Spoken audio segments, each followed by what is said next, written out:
Amanda. Sadtu viva! Viva Sadtu! Thank you. Dear President of Sadtu, Comrade Mafila, dear General Secretary, Comrade Magwena Maluleke, National Executive Committee members of Sadtu, Comrade of Sadtu, guests, and representative of sister unions and organizations, dear comrades, on behalf of the leadership of Education International at global level, the President, Susan Hopgood, the General Secretary, David Edwards, and all the executive members. At the regional level, on behalf of the Chief Coordinator of Africa Region, dear Sister Asibi Napoe, I wish to congratulate the leadership and the membership of Sadtu for the organization of this 9th National Congress. EI would like to express its greetings to the Congress and its solidarity with Sadtu in its ongoing struggles for those who work in education and for social justice and peace in society. I stand in solidarity with Sadtu and its members in this very important exercise for the Union. The Congress that is taking place in a context when education is at the heart of global, regional, and national debates, and when commitments are made to provide quality education to all, as engaged on SDG 4. Dear comrade, distinguished guests, EI, bringing together education workers from all regions of the world, has member organizations that represent over 32 million people. We have, together, been confronting enormous challenges, but have nevertheless made much progress in the global arena. Our mobilization for quality education contributed much to the commitment made by the global community in September 2015 to provide an inclusive and equitable quality education and promote lifelong learning opportunities for all by 2030.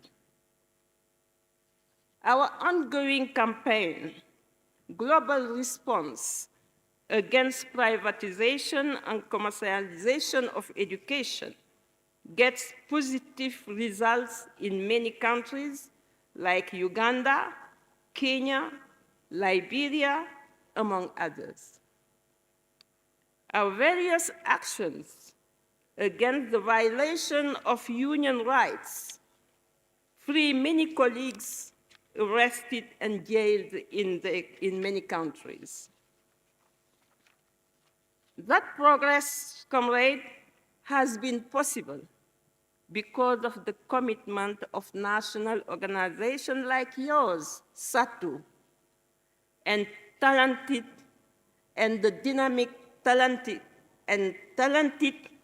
leaders like your General Secretary, Brother Magwena Maluleke, Vice President of Education International, who has contributed with his ideas and energy to Education International on the executive board and our recent Congress in Bangkok.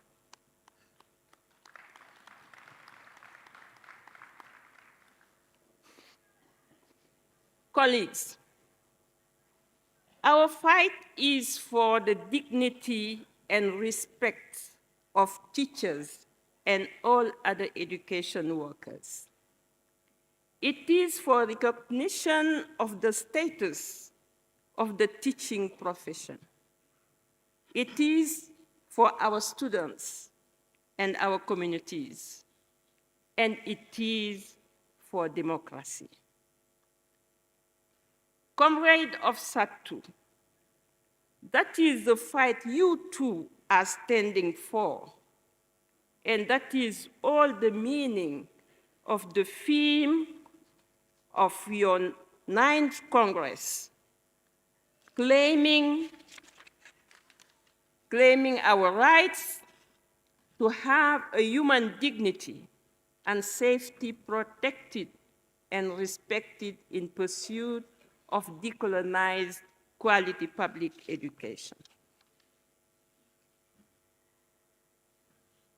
Colleagues, the theme of our Congress fits perfectly with the concern of many teachers, trade unions in Africa, and even the world. Yes, colleague, our fight is for the right of educators and all workers. But we also oppose those who sow fear and division, and we strive to build societies based on solidarity, trust, and equality. Dear colleagues, we are taking on global corporates and financial forces who see human beings as factors of production and education as a source of profit. See how privatization is developing in the education sector all around the world. It's for profit. We can't accept it. And that's why our mission is so difficult. Our mission to fight for the just and fair cause of education workers' organization, to promote the status, interest, and welfare of each and every of their members, to defend their trade union and professional rights, social justice, and equity. We, therefore, have to emphasize our mobilization and advocacy to make governments ensure adequate provision of free, quality, public, inclusive education in order to let no one behind. Increase investment in qualified trained teachers and education support personnel at national level, because the teacher is the first and the most important input to aspire to quality education. A well-trained, well-motivated teacher is an active agent of development. He transmits knowledge and values, acquires skills and attitudes, works for the development of the human being, and awake the consciences. He participates in the shaping of the future generation of men and women who will hold the destiny of our continent. Therefore, the teacher must be kneaded with professional and moral qualities that provide him respect, consideration from the community and the student, and restore his dignity. Country laws, policies, and budgets support the provision of inclusive education for all, disabled and other minorities.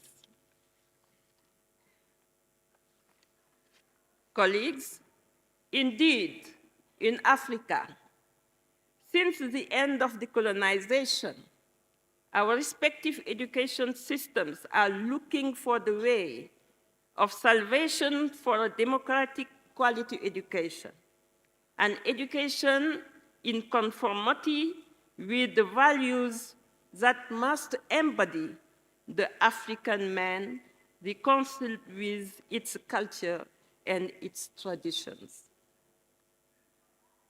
But on regard of the current situation, we are very far from the target. Not only curricula are not often adapted to the country context and the African continent realities and aspirations, but the statistics are worrying. It is reported that about 750 million adults, two-thirds of them women, are said to have remained illiterate in 2016. A quarter of this illiterate population is said to live in sub-Saharan Africa. It is also reported that many developing countries still lack basic infrastructure and facilities to provide effective learning environments. Sub-Saharan Africa is set to face the biggest challenges with the primary and lower secondary level, less than half of schools having access to electricity, internet, computers, and basic drinking water. How to ensure inclusive quality education in such a context? According to the United Nations assessment of SDG 4, despite the considerable progress on education access and participation over the past years, 262 million children and youth aged 6 to 17 were still out of school in 2017. And more than half of children and adolescents are not meeting minimum proficiency standards in reading and mathematics. The same report indicates that despite rapid technological changes which present opportunities, the learning environment, the capacities of teachers, and the quality of education have not kept pace. Colleagues, hence, refocused efforts are needed to improve learning outcomes for the full life cycle through decolonized quality public education. So, our fight is right, and will continue our sensitization for building strong union. We'll continue our capacity building, our mobilization and campaign to put pressure on governments and global community in order to make them respect their commitment, because we at Education International recognize and believe that education is human right and public good in its own right, enabling people at all stages in their life to achieve their maximum potential and to better understand themselves and their role and relationship. We wish Sadtu successful Congress. We wish fruitful deliberation. In solidarity, we stand. Let me call upon the General Secretary to do the appreciation and the presentation of a token of appreciation to Miriam.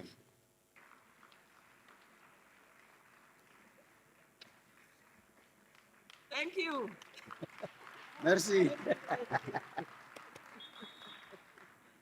Thank you so much. Thank you. Thank you. Thank you. Thank you. Colleague,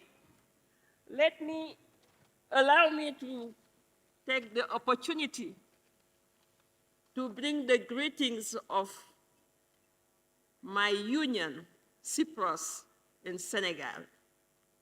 The greeting to all the members of SADTU, and are the symbol to give a little souvenir.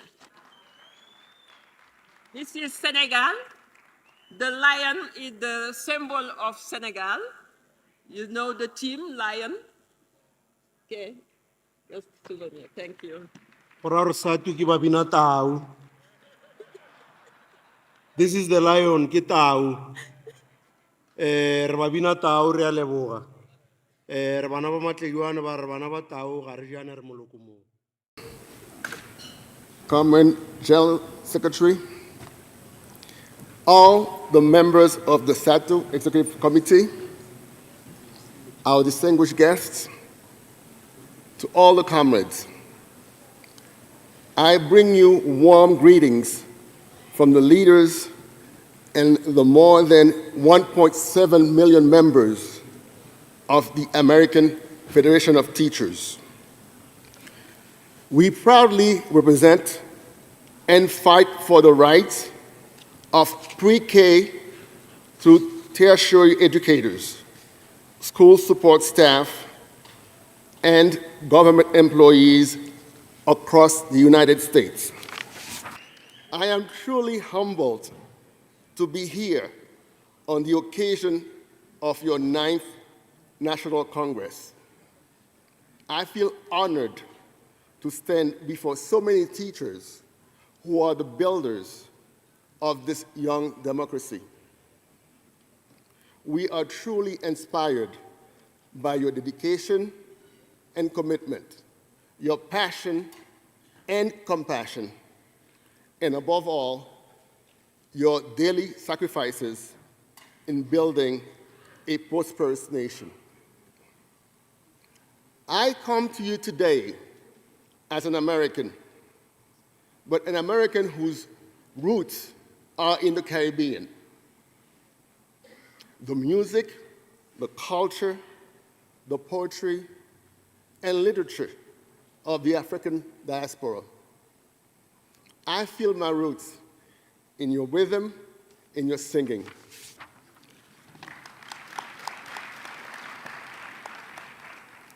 My Haitian mom and my dad with roots in the Dominican Republic helped fire a spirit in me that has always wanted to see justice done, to be accepting of those with differences, and to reject prejudice based on color, religion, or gender.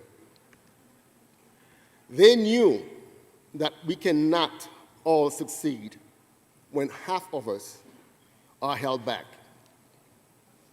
When I immigrated to the US at the age of 17, I knew that the world was an imperfect place.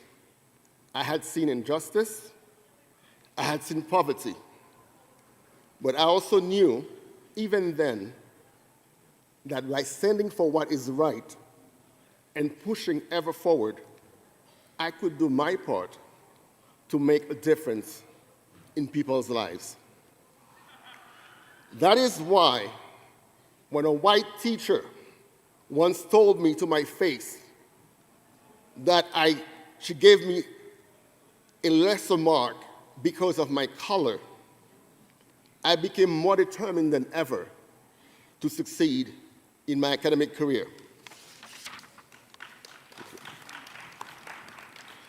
And that is also why, when I was once politely refused entrance to a dance club, I was young, because I didn't have a special identification card, I promised myself to fight against racism, even when it sometimes comes cloaked in subtlety. By the way, that special identification card was something they only asked of me. My white friends didn't have to show that ID. I was the only one. Sounds a bit like a passbook to me, doesn't it? As I went from high school to university to graduate studies, I found myself wanting to reconnect with my Caribbean roots and culture.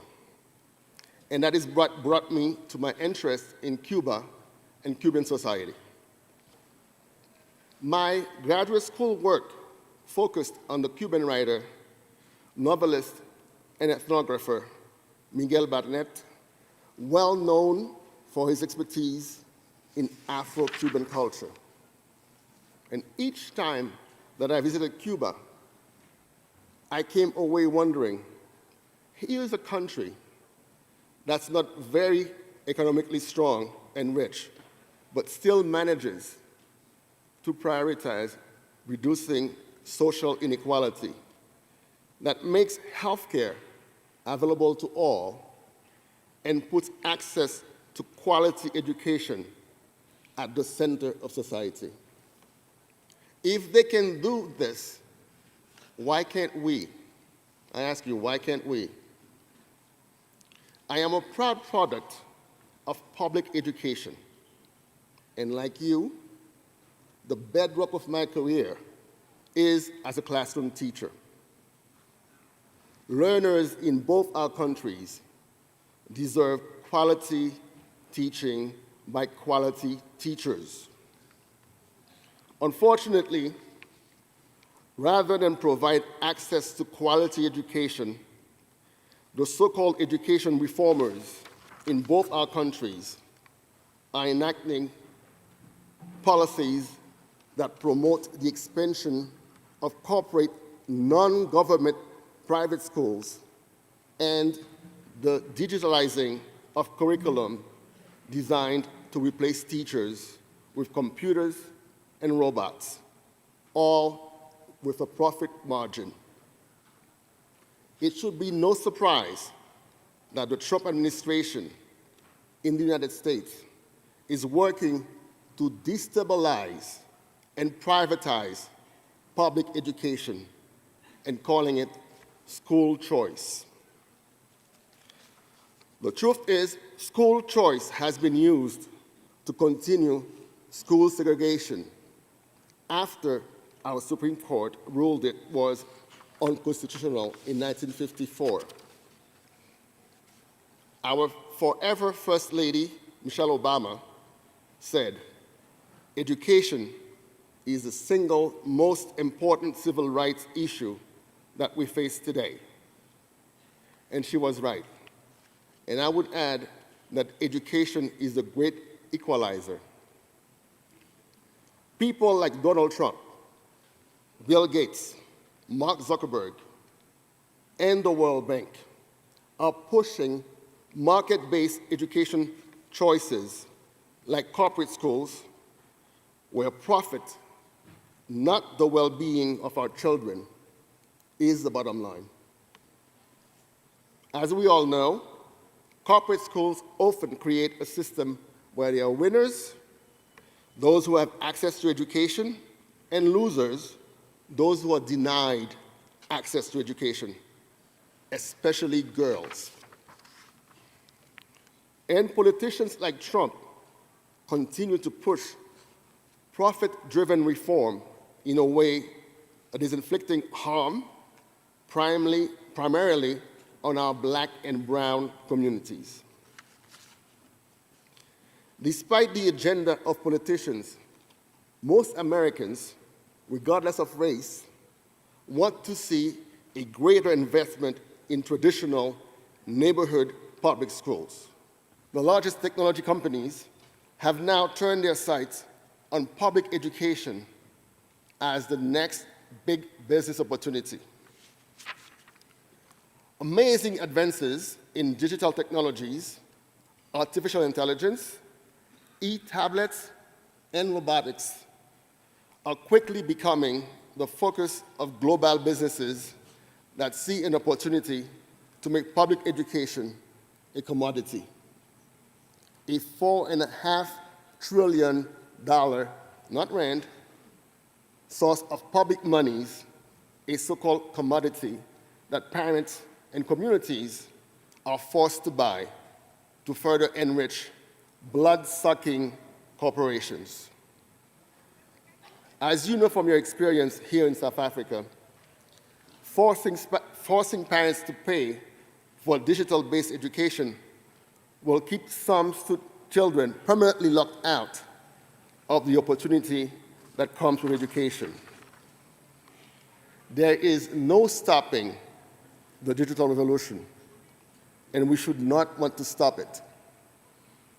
This revolution promises to improve healthcare, enhance education, and boost efficiency in so many areas. But we must talk about what we need to do to ensure that all children can have access to a high-quality public education. We want to thank the comrades of SADTU for standing with the AFT several years ago as we joined with teacher unions from Uganda, Liberia, and Kenya in a protest against Bridge International Academies at the World Bank and delivered a petition outlining Bridge's troubling track record. Bridge exploits families. Parents spend more than half their incomes on fees. Bridge's curriculum doesn't meet minimum standards. Bridge teachers are poorly paid and treated like robots. And Bridge schools are a laboratory for a marketed vision of higher education that its investors want to spread around the world.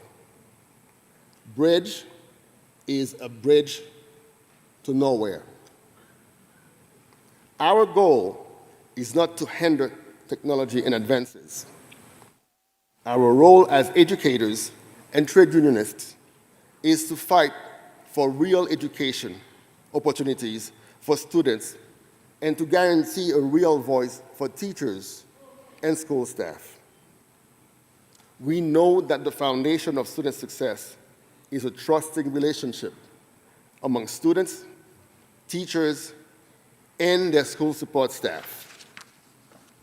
While technology can enhance the education process, it cannot replace the many important one-on-one relationships with educators that students need to advance in school and in life.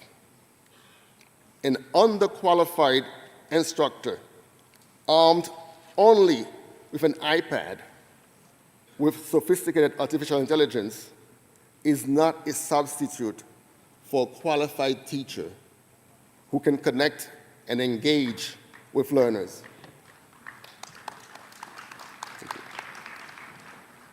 Technology can never replace human creativity and judgment. And let me take a moment here to thank my SADTU comrades for your enduring solidarity in the field of human rights. You have stood beside the AFT as we have protested against human rights abuses by the Trump administration against the most vulnerable children and families desperate to seek asylum from violence and economic desperation. It is to my country's everlasting shame that we are caging migrant children in windowless warehouses, leaving them to sleep on concrete floors in soiled clothes. Let me remind you, how you treat children speak to your country's character and values. By Trump's weaponizing inhumane detentions and deportations, by increasing military troops at the border of Mexico, and by shedding the dignity and kindness that we have traditionally shown refugees, these are actions that violate international law and treat and tear at our sense of humanity. Donald Trump is just one part of a worldwide march to the right.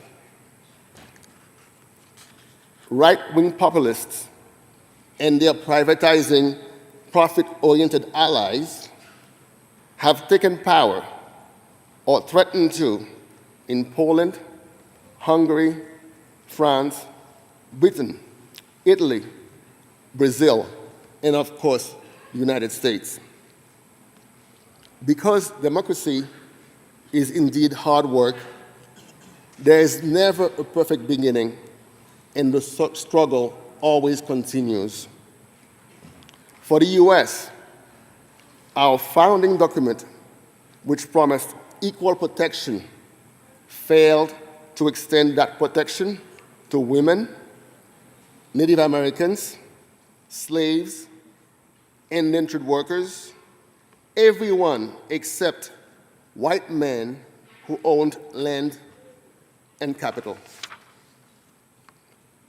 As momentous as the dawning of South Africa's democracy has been for the world, we all know that the hard work has just begun to ensure that opportunity is extended to all and that the guarantees of the Bill of Rights reach every citizen. Our experience in both our countries tells us that the idea of democracy requires a lot from those who participate in it. It requires people to listen to those with different views, to accept people who look different, and to accept the equality of all, regardless of background. And let us talk frankly today about gender discrimination. Despite progress, gender discrimination is still deeply embedded in our social structures and labor markets. Sexual harassment remains a significant problem for women, one that impacts academic success and professional development. We must fight all forms of gender violence inside and outside of our schools and colleges. And we must highlight men's responsibility to participate in this struggle. We must express alarm at the persistence of the gender pay gap, and we say again that equal pay is a fundamental human right enshrined in international human rights standards of the ILO and the United Nations. We must remove all barriers to full participation of women, from the workplace to our own union leadership. And I must remind us all that we have to include these issues in our collective bargaining if we expect to effectively advocate for diversity. I stand before you today as a product of growing up under the influence and intelligence of three strong women: my maternal grandmother, my mother, and my aunt. May they rest in peace.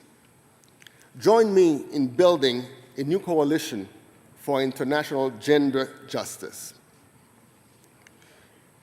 And that allows me to return to where we began today, in praise of teachers. A robust system of public education is an essential component of democracy and therefore crucial for democracy's survival. Democracy cannot protect itself. If the next generation is to defend democratic institutions, who better to teach them than the educators of this great union gathered here today? So how do we fight forward, all of us, in both the US and South Africa? First, by making our voice heard at the voting booth, where we must soundly reject the appeals of racism and bigotry that have been adopted by elected officials and public figures who have embraced far-right populism. Racism and bigotry are poisonous to the democratic spirit that has inspired the best traditions of both our unions. Next, we must show up in our workplaces to promote acceptance and solidarity in our schools and colleges. We must reaffirm the principle that an injury to one is an injury to all. Attacks on our members who are immigrants and refugees, who are the other, and who are members of minority faiths cannot be tolerated. Lastly, let's be sure to look inwards at ourselves, into our own unions, because diversity is a fundamental value of the labor movement and a source of our strength. We must expand and protect opportunities for inclusion among the roles of union leadership at every level. I want to conclude today by thanking you once again and celebrating the work you do every day. I celebrate your work and vision. I celebrate you for your courage in the face of attacks by those who would tear down our profession. I celebrate you for being a strong voice in our international trade union movement. I celebrate you for your fight for a better life, because your fight is driven by your love of your learners, your communities, and your country. In the words of the great writer Frantz Fanon, what matters most is not to know the world, but to change it. Thank you. Mandla, thank you. Forward with COSATU, forward. Forward with SACP, forward. Forward with SANCO, forward. Amandla. Forward with the African National Congress, forward. It is an honor and a real privilege to be here with you today. I'd like to take this moment and this opportunity to thank you at the outset as the educators of our nation. The people who, in more ways than one, that the whole nation relies on to mold and shape our future generation. We thank you for the work that you do. And even as the General Secretary says, yes, you do not get remunerated as you wish, but nonetheless, I stand here to say thank you for all the work that you do. Thank you very much. Your Congress is taking place at a time when our country is facing a number of challenges at a number of levels. The socio-economic challenges that our country is facing that have a negative impact on employment in our country, that have a negative impact on the livelihoods of our people, the widespread challenges that we have recently experienced in relation to violence, particularly violence as perpetrated against women and children, also violence perpetrated against our own people as well as foreign nationals. These are matters that are hanging over our nation like a dark cloud. The other important priority which we identified was that education, skills, and health are the key issues that need to be addressed. Building a capable and ethical and developmental state is one of the key priorities that we need to focus on, which as a membership you play a key role in. And we also focus on one other important goal, which is within your realm of activity, that our schools should have better educational outcomes, and every 10-year-old should be able to read with meaning. Right now, many 10-year-olds don't read for meaning or with meaning, and they should be able to read. As they read and pick up a book, they must be able to understand and be able to read for meaning. Lastly, one of the key goals is to bring an end to half, at the very least, violent crime. It is generally agreed that we've got to address some of the drivers of high economic growth. And one of those drivers is our education. We've got to make sure that we have an education system, but we also ensure that there is access to quality education, because this is fundamental for the growth and the long-term success of our country. Educators such as yourself have the tremendously important task of shaping the minds of impressionable young people and also preparing them to make positive contributions to the world. So if you never thought that your role was important, wherever you are, in whatever school you are, I stand here to tell you that your role of paying attention to that learner in your class is so important that when you look at it in the broader scheme of things, you are actually an economic player. You are a key economic player because you are there to ensure that this young person, this learner's mind is stimulated, their mind is opened up so that they become a capable participant in the economy of our country. As Isitwala Andres Yaparangwe, Comrade Nelson Mandela said, education is the most important weapon which you can use to change the world. And this is the most important weapon that we can all use to change our country. And education is therefore the real engine that we should utilize. Accepting the transformative power of education, we all need to pledge here to commit ourselves to ensuring that the children and the young people of South Africa receive the best education possible.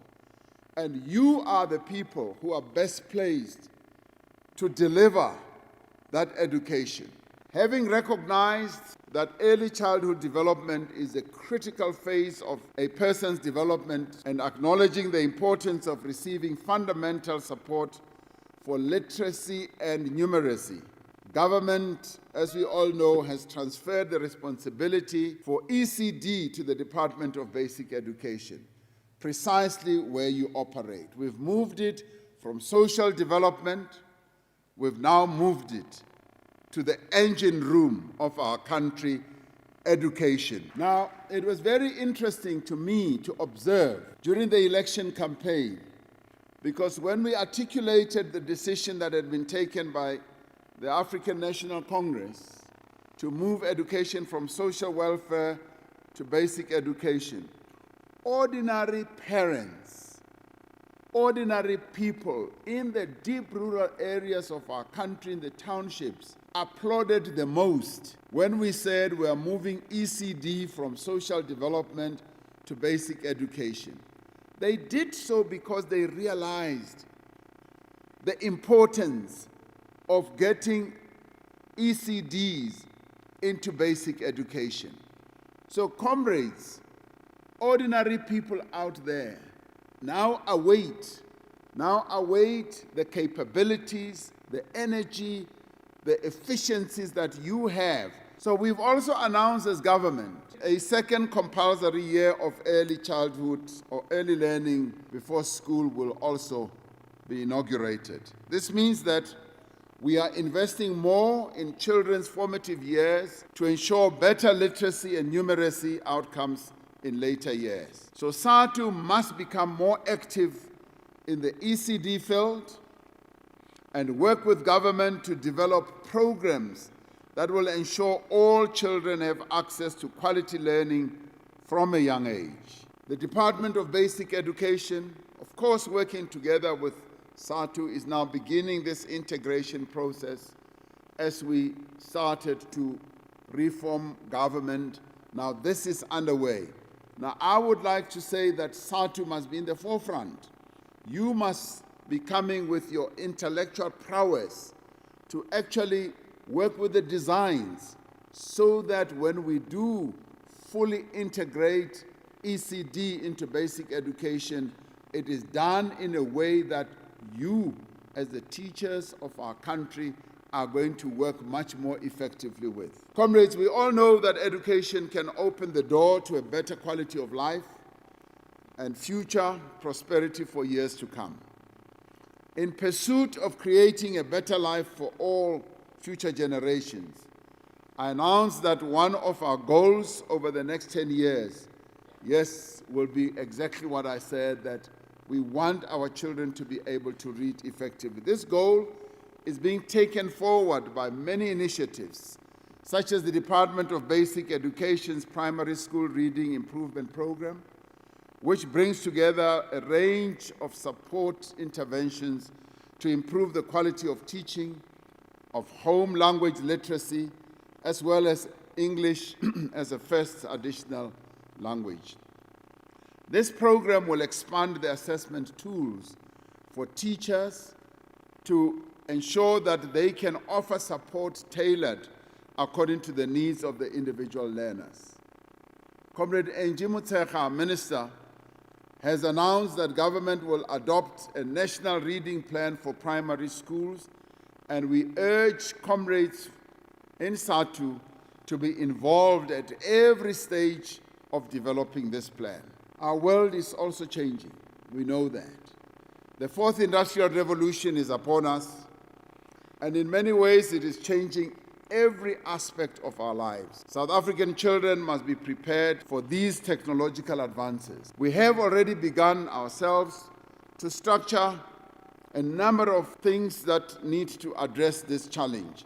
The school curricula is being structured in a manner that takes into account that many of today's jobs will either not exist or not exist in their current form in the next 2 decades.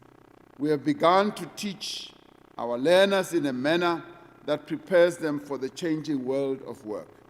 SADTU has an important role to play in an increasingly digitized world. Not only must you, comrades, prepare yourselves for new technologies and new subjects, but you must also prepare our young people for this new world that's going to be reshaped by globalization, by the fourth industrial revolution, as well as by climate change. We have introduced, as you well know, technical occupational training in our curriculum, in addition to academic and technical vocational training as well. Youth unemployment is one of the most significant challenges that our country faces, and we have announced a range of initiatives. One of these initiatives is a program that is offered by some of our TVET colleges, whereby, in collaboration with industries in the area, these colleges offer courses that develop the skills required by those industries. And this becomes an industry-focused type of learning. And this gives graduates of these colleges a greater chance of finding jobs upon attaining their qualifications. We need to massify such initiatives, and I am extremely encouraged by the plan to establish national schools of specialization or focus schools on an incremental basis throughout the country in the medium to long-term basis to offer new and other skilled-based subjects, which include, amongst others, things like aviation, maritime studies, engineering, hospitality and tourism, arts and culture, as well as mathematics and science. And this was announced by the Minister of Basic Education in July of this year. Now, these specialized or focused schools will largely align with the special economic zones that we are already establishing throughout the country, and they will respond to the skill needs of those special economic zones. Now, educators, comrades, are aware that too large a cohort of learners drop out of school before completing matric. And I have seen this as I go around on door-to-door campaigns, visiting households, and there are times, and I've described this on a number of occasions, There are times when you go into a household and you meet family members in a household, the parents and the young people, and you ask what the young people are doing. And some of them will say things like, "No, I dropped out of school, I stopped at grade 9. And when you ask, why did you drop out? No, the teacher did not like me. That's true, some of those things are told to us. Teacher o na sa nrati. Principala o na sa nrati, an shouta nako e kaofela. Those are some of the reasons that you're given. And of course, some of the reasons is that, there was a pregnancy and the young woman, the young girl dropped out of school. Now, SADTU yourself, you estimate that the dropout rate is possibly more than 40%. And I think the dropout rate is possibly about 45%. And I do my estimation by looking at, as you do, when the school year starts, there are almost 1 million young children who start school, who get very excited as they start school. You expect that by year 12, that million will be qualifying, will be writing matric. It often is not the case. Possibly about 550 only write. And we have to ask ourselves, where have these 400,000 or 450,000 gone to? This is a question that we need to occupy ourselves with. As a government, as SADTU, and all of us need to ask ourselves, where are they? These dropouts are attributed to a whole number of socioeconomic factors, such as child-headed households and the need for young people to work and support their families, and many others. But working together with trade unions, we've developed the National Integrated Assessment Framework so that we are able to look more closely at this. This system will be able to find solutions for us. We have spoken extensively about the scourge of gender-based violence in our communities. A sad reality is that such heinous crimes also occur in schools and in other places of learning. Educators are often the best place to notice where learners are victims or are at risk, and we urge you to speak out.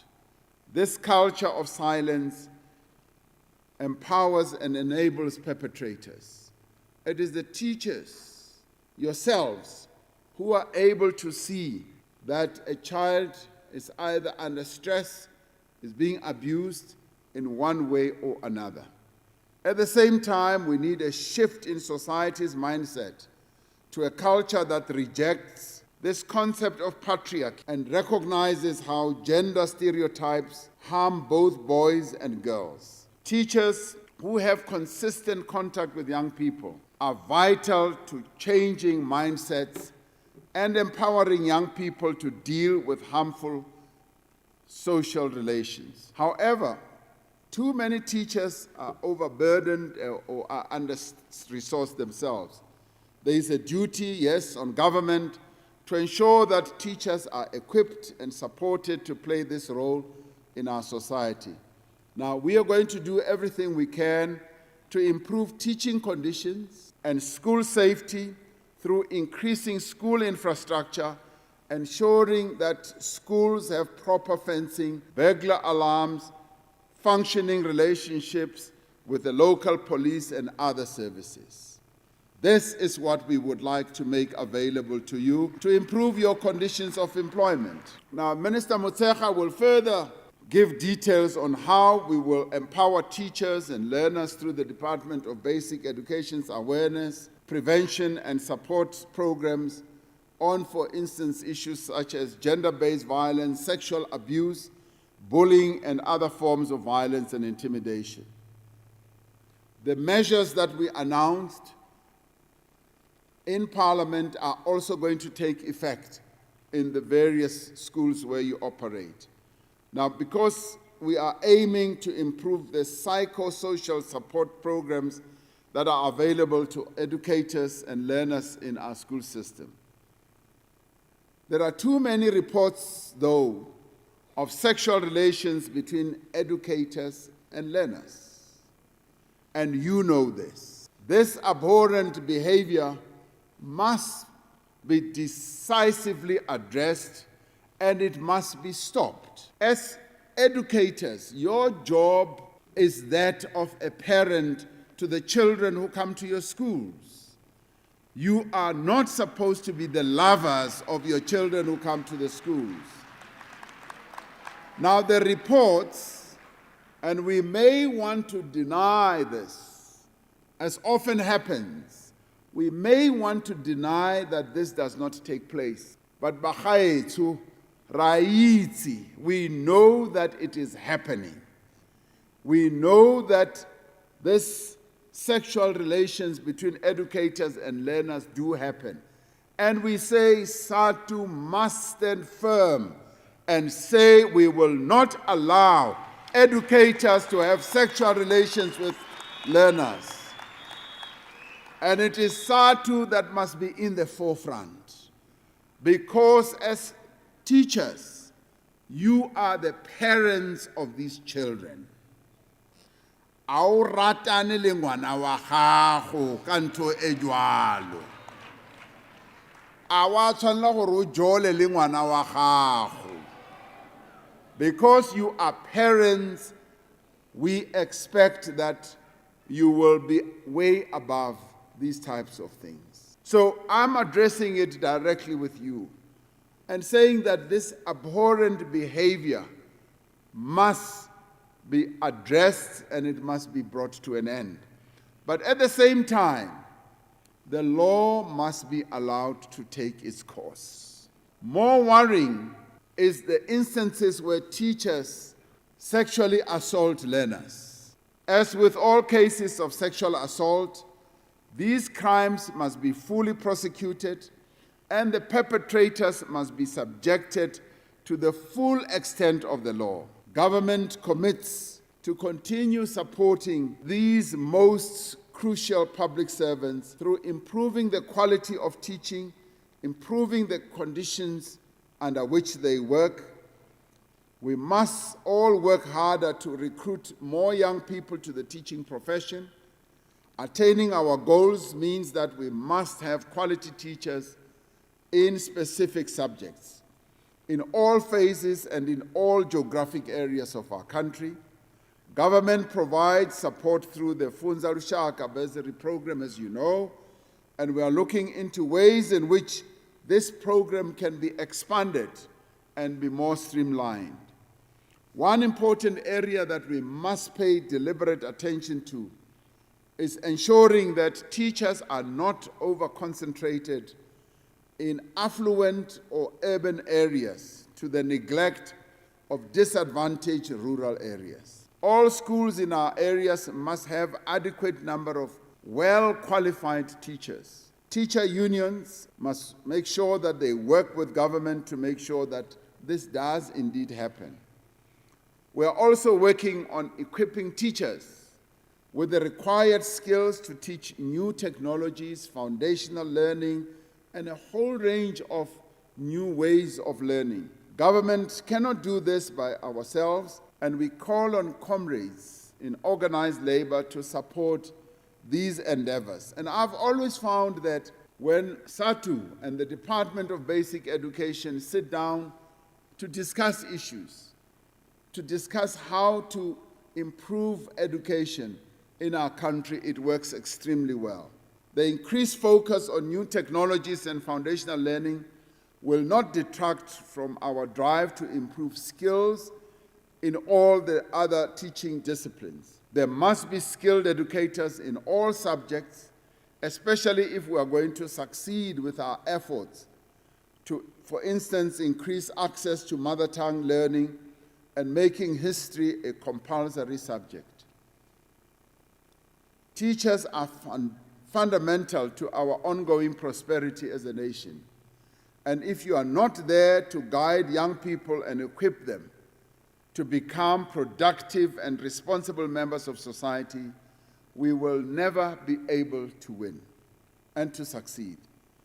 To be in charge of shaping young minds is an enormous responsibility, and I urge all educators to perform their duties with care and dedication, because you've gotten into this profession because you care. You got into this profession because you want to serve the people of our country. And we are saying to you, as we honor you for having taken these gigantic steps to want to serve our nation, we say, do it with care and dedication. We need to pay closer attention to how we hold all civil servants to account, and this is especially important when it comes to educators. As you are aware, the future success of our nation really depends on how we hold up the high standards. It is clear that we need a more comprehensive measurement to assess educators and identify where improvement is required. And the issue of self-assessment also is an important one, where we are able to assess ourselves and see where we are lacking and see how we can best improve. One of our more urgent challenges set out in our 7 priorities is to ensure that we consolidate the social wage through providing reliable basic services. Now, we have inaugurated what we call the district model, the district development model. And this district development model looks at everything that is meant to improve the lives of our people at a district level.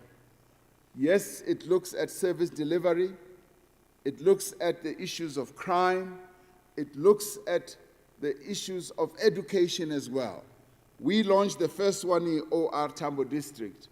And one of the things that we focused on is how many schools do we have in OR Tambo? And how are those schools functioning? As we drill deeper down at that district level, we will also be focusing on our schools, the functionality of our schools, the infrastructure situation of our schools, and the delivery of education in the districts. And of course, as you well know, one of our 7 priorities focuses on a better Africa and a better world. As I said at the beginning, in order to build the South Africa that we want, we are called upon to make a contribution. Now, I would like SADTU, as you carry on with your own deliberations, prominent in your mind must be, what contribution can SADTU make? What is it that SADTU can contribute to make sure that we build the South Africa that we want? What is it that we can all collectively do, working together in our various structures, to ensure that indeed the objectives of our revolution are achieved? You are well placed as SADTU that has always been revolutionary in its approach on many issues, a SADTU which has been able to captivate the hearts and the minds of educators through the length and the breadth of our country, a SADTU which is strong, a SADTU which is purposeful in everything that it does. You are also interested in advancing the interests of your members. You are interested, yes, in the wages, in the salaries that you are paid. You are also interested in ensuring that ECD teachers no longer earn 5,000 Rand or 7,000 Rand. And I agree with you and I support you in that regard, because, as they say, if you pay peanuts, you get monkeys. Now we must make sure that, yes, we look at all that as we strengthen our education system. I would like to see a process in which SADTU and government work together as we address not only the salaries of the ECD educators, but also as we address your various other conditions. You play a most important role in the life of our country, in the life of our government, and we see you as partners, linked together, yes, as employer and employee, but at the same time linked together in this revolutionary process where, as part of our alliance, we work with you to attain the objectives that we have set out for ourselves. So I'd like to see us working together where there are issues that need to be addressed. We sit down, we address those issues. I want to extract a promise from this Congress that yes, as the leading civil servants of our nation, you are going to pledge that you will serve the nation of South Africa with diligence, with commitment, and you are going to put our children first so that our children can be so well educated to play a critical role in the economy of our country. Do I have your support with regard to that, members of SADTU? Thank you very much. Forward with SADTU, forward. Forward with SADTU, forward. Amandla. Thank you very much. It is a special honor and a privilege to be part of, let alone address the gathering of educators. On behalf of the NOBs and the whole CEC, please receive our warm and revolutionary greetings from your federation, the home of the working class of South Africa, COSATU. We must first do the honorable thing by expressing our sincere gratitude to SADTU, our effective affiliate whose remarkable contribution to building COSATU is outstanding and a source of inspiration to us all. We are registering this appreciation because the evidence of such contribution could be traced to our effort in assisting other COSATU affiliates, both in terms of human and financial resources. But also such contribution have been extended to the alliance partners.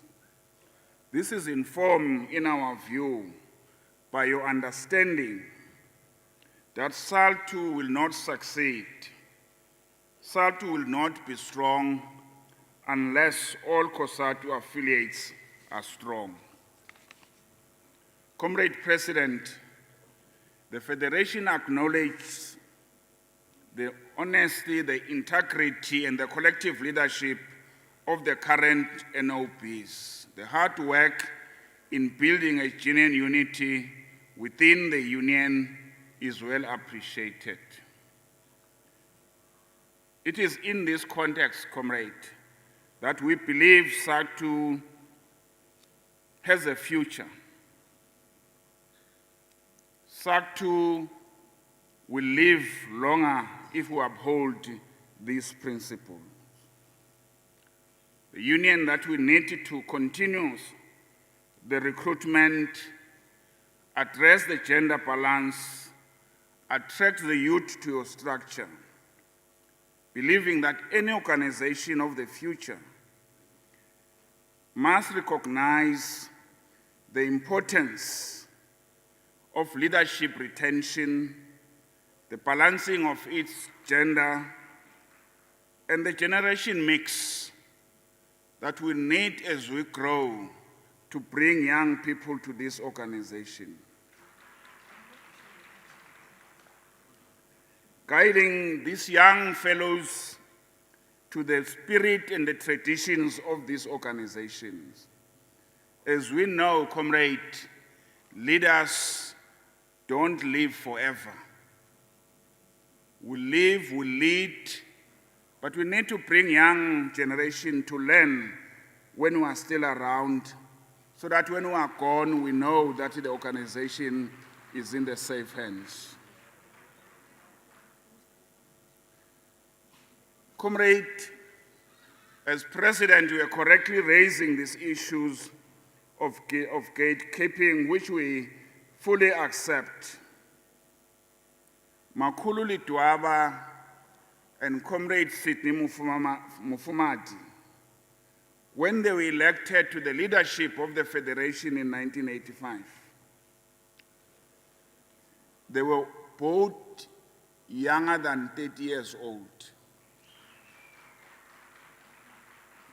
NgeSizulu ke kuye kuthiwe ubudoda bukhulelwa inkunzi isematholeni. Angisho-ke comrade ukuthi, as comrade president, you were suggesting that people will then wake up, want to be in the leadership. People must be taken through the culture of the organization to be able to lead. This gathering, comrade, is not just a mere formality, though it does fulfill an important constitutional and organizational requirement of the Federation. But substantively, it constitutes a coming together of the most critical detachment of the working class, those who are at the forefront of building the foundation of a new, just and equitable society. The CEC of the Federation has recognized this hard work and the spirit of discipline which we are demonstrating, notwithstanding the difficulties and the deepening contradiction we face. The crisis of capitalism are deepening, and so much that we must be resolute to fight and win by always acting to mobilize, to unite and focus the working class struggling against the real enemies of the workers and the poor. Let me take this opportunity to directly address the national crisis and the scourge of huge proportion that is tearing our society and the country apart. The shock of women abuse, the question of the femicide, and the abuse of children. Every comrade must make it his or her mission that we defend the dignity and respect of our women in our home, in the workspaces, in church, in communities, and everywhere. Not one woman more, that should be our rallying cry. As we engage on this important question, we must avoid, comrade, in taking decisions informed by emotions and anger. Yes, for those who may not have been visited by these terrible happenings, may be argued by those who have been victims that they don't understand the situation. But we, comrade, we must not take easy decisions. We must not, through our frustration, make the views that has been expressed in the last 3 weeks or so. There are comrades who are so angered by this that they are calling for a state of emergency. There are comrades who are angered in the society that we are calling for a death penalty. Yes, when you are hurt, when you are angry, when you feel vulnerable, sometimes you ask for the punishment that it's deserving. But workers, comrade, must remember the state of emergency, what it means. It means we suspend the Constitution. That's what state of emergency means. And as we all know, comrade, those who are a little bit older will remember the experience of the state emergency. It is a state that a working class must never wish for, that we must suspend our Constitution to deal with these issues. Equally, the issue of death penalty, particularly when the access to the justice system is still not available to the many people in our country. Justice in South Africa favors the rich and is very, very expensive. We know, comrade, that there are people who have been on a death row who has come out just because they were convicted without getting the best legal representation. So we understand the situation, but let's not through our emotion as something that is going not to work for the majority and the poor and the working class. SADTU is a leader in education in our country and therefore directly involved in most of our community work.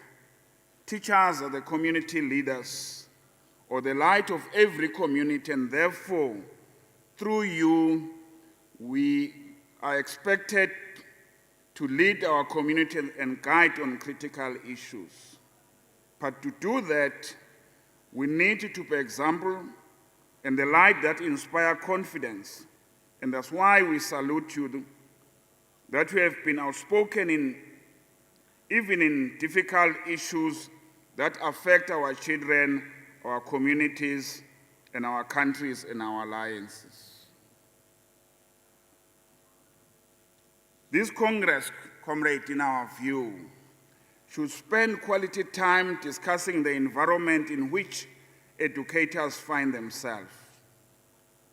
There's no doubt in everybody's mind that a society without educators will be a lost society. That every life starts with the teacher from the early child development and through our living journey, there has to be someone that imparts knowledge to the society. That is the teacher. If that is the case, then why the society? Why we are not celebrating and recognize the critical, almost prerequisite for anyone to succeed? Many working parents, all of us here, comrade, we leave our kids at the hands of teachers at an early stage. They teach them to speak, they teach them how to eat, they teach them how to learn. We as educators, all of us here, were the products of a teacher. We produce lawyers, doctors, engineers, scientists, ministers, including presidents. Why then the society does not recognize this? Why when one educator or a member of the society who happens to be a teacher does something wrong, all teachers are painted with the same brush? Why teaching is not regarded as one of the critical professions? We need to ask, in our view, this debate. I want to confess, comrade, that government, not only in our country, they fail to recognize this professional as a critical and important one that we cannot live without, that make the society to look down at the teachers. It starts from our own governments. Poor working conditions. Our educators live in shacks. The school environment has become so dangerous, a dangerous workplace. People and students regard and look down at the educators to an extent that students have guts to attack and even kill teachers at school. What is wrong?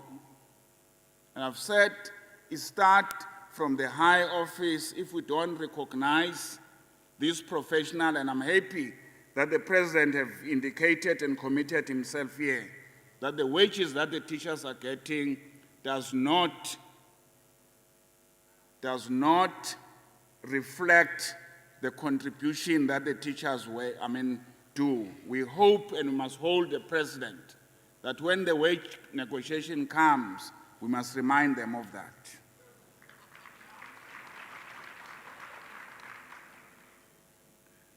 The horrifying levels of unemployment and poverty and inequality in our country, as Comrade has indicated, clearly indicate that we need to do something and do it urgently.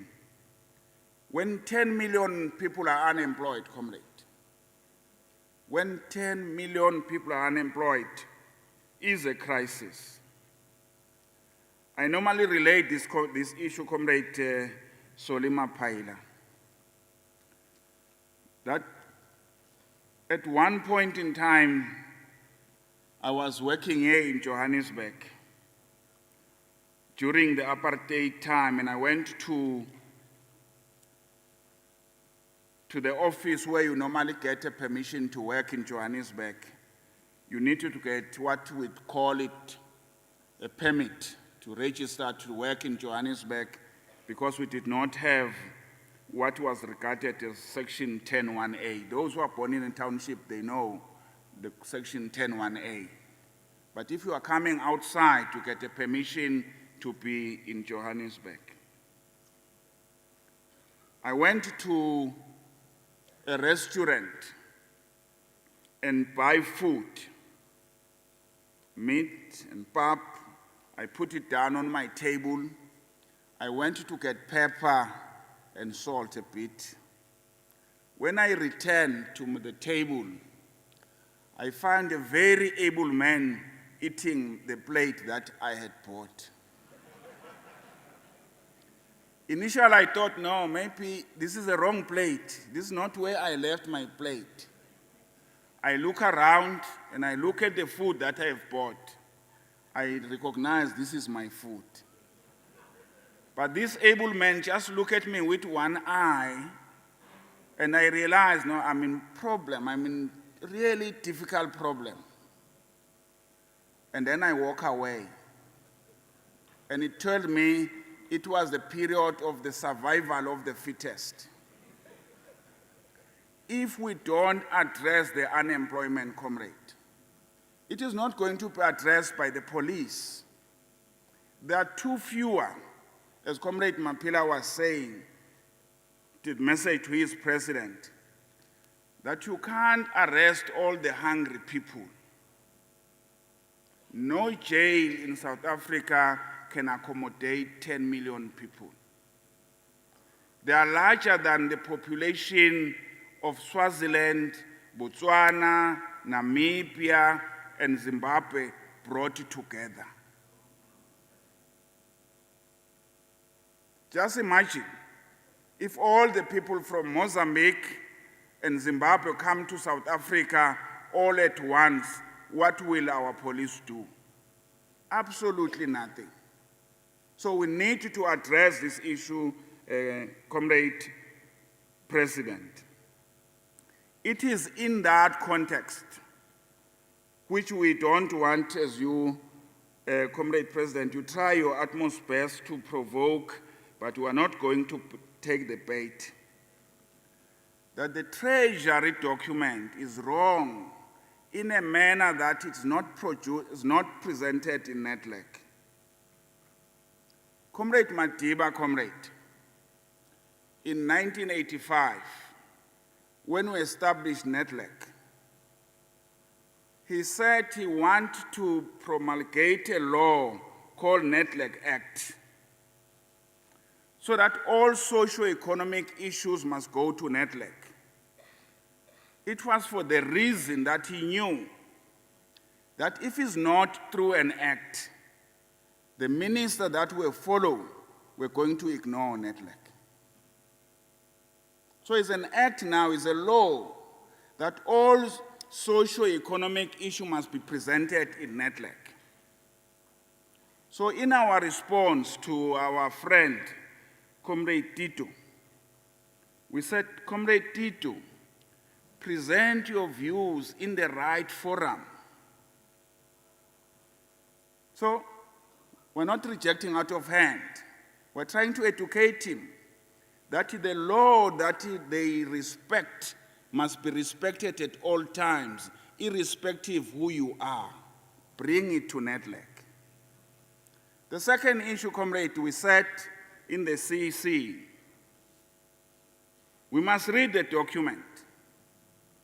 We have read that document, 78 pages. We have read each and every sentence, each and every word. We analyze it. And we say there are elements and pockets of good, but overall is a wrong document. But we are prepared to engage. We said bring it to NETLAC. We've written to him and the president. We got ideas, COSATU. COSATU, comrade, all the times, we are not lacking ideas. But when we promulgate a law in January, asking for a national minimum wage, 8 months down the line, the Minister of Finance says it's wrong. He's not only ridiculing us, he's ridiculing the government that he represents. People are asking, how in 8 months' time you can say you want a national minimum wage, 8 months down the line you say it is wrong? How can we agree that the bargaining council agreement must be extended to everybody else? 9 months later you say it is wrong, without addressing the NDP. We and the party have told our government that the NDP is wrong. They said, no, it is right. A few years later, without coming to us and the party and said, you are right, they said the NDP targets are not going to be met. But they are not saying we must review it. They propose something else. So we said, let's make them come, we are prepared to engage. But secondly, comrade, we are raising the issues of the prescribed assets. We think we must engage on this matter, comrade. In two fronts, where is your money invested? Where is this 3 or 1 trillion rand or 3 trillion rand from the PIC is invested? Many of you, comrade, you don't know. What you know is that you got money that is reflecting in your statements. But if people can ask, Papa, where is your money? Safe to say that is in a bank. You don't know where your money is. The point we are making is that we must follow and we must know where our money is. And the money must work for the people, for the owners. The teachers and many of you, comrade, you could be owning banks, comrade. 3 trillion rand, comrade, you can be owning anything. But you don't have access to housing. You can't educate your children. But where is your money? Is in the private sector, is invested everywhere else. When we are trying to introduce prescribed asset business, people say no, you can't invest in government because government can't look after your money. They said it's only them that can know how to use your money. Now we find it strange because we know Stenhoff was not a government entity. We lost millions in there. J. Brown was not in the public sector. We lost millions there. The issue we are making, comrade, is that we must invest our money where we want and be able to follow and be able to engage in a manner that money works for the people, not for the private sectors. So let me move quickly, Comrade President. And I know that Comrade Mapaila is still coming, so that I can try to be short. That you are doing a wonderful work, comrade, we must recognize. But we also must recognize, comrade, that education is not neutral. That's why we need teachers that are mobilized, that are ideological, in order to impart the knowledge. As Comrade were indicating earlier, Comrade President, government can't build the size of classes that they are building. We can't have a class of 30 kids and expect quality education and quality teaching. The schools that are producing the 7 A's, comrades, in a class, sometimes they got 8 students. The teacher can spend time and quality time teaching. The one for the African child, 30 to 40.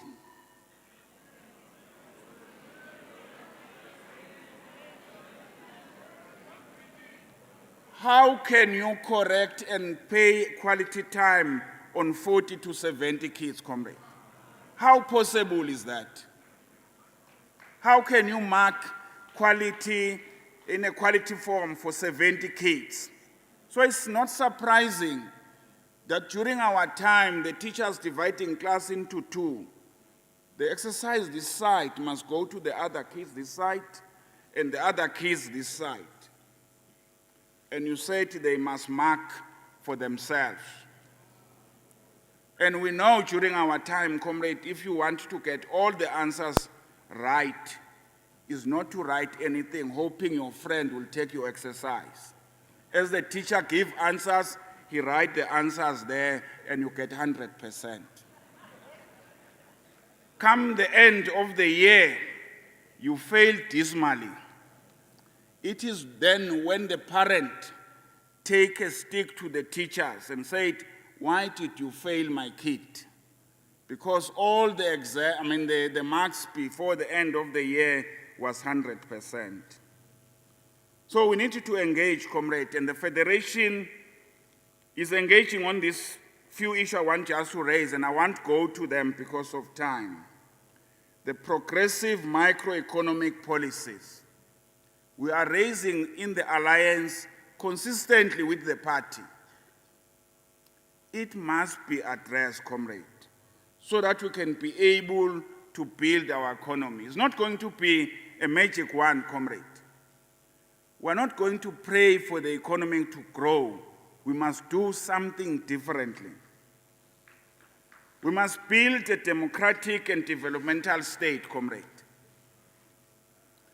And in that context, comrade, COSATU and the Public Sectors Union must debate, comrade, what kind of service is expected from a COSATU member,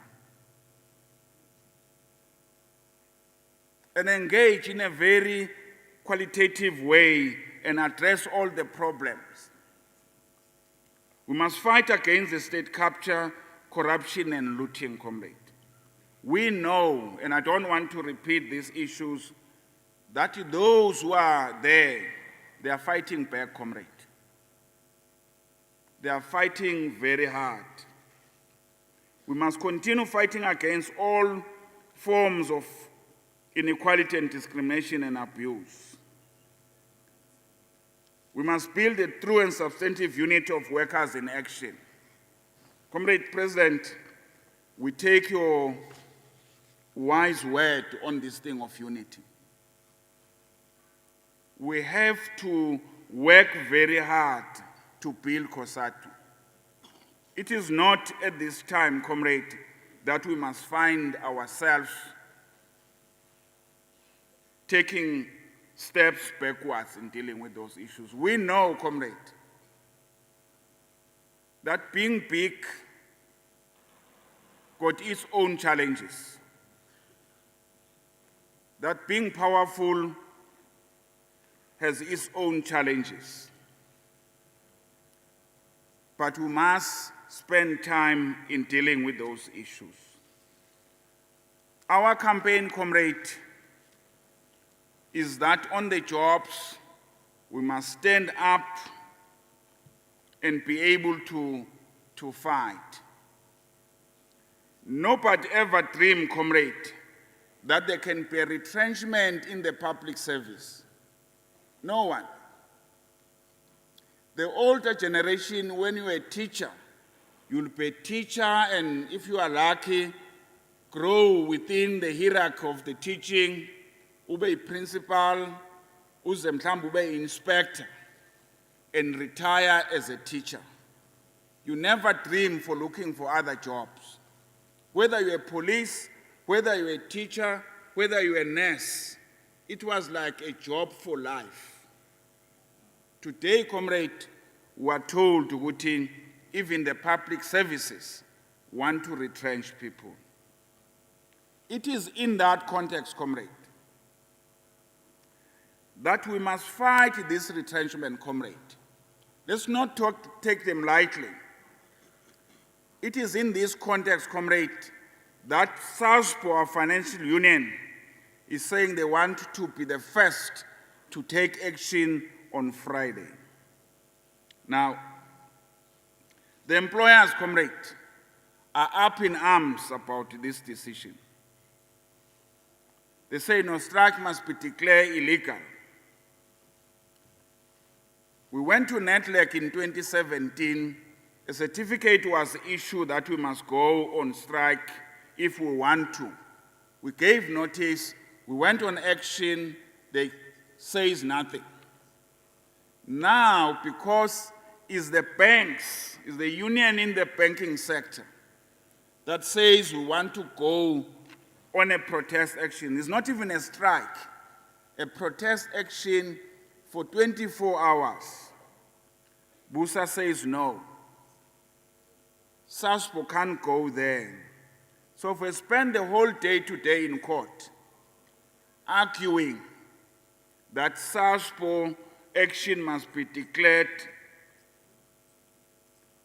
illegal, not only that one, even the COSATU one. The judgment, comrade, is reserved, will be delivered tomorrow at 10 o'clock. If we win, comrade, we must mobilize and get more people to support the action on Friday. If we lose, we are going to go back to step one. We have told the employer that their aim is to postpone the pain, but the pain is coming. Whether they succeed tomorrow, because they are worried people are getting paid, we are going to target the same date in the month where we'll be able to take this issue, comrade. We need your support. We need the support of everybody.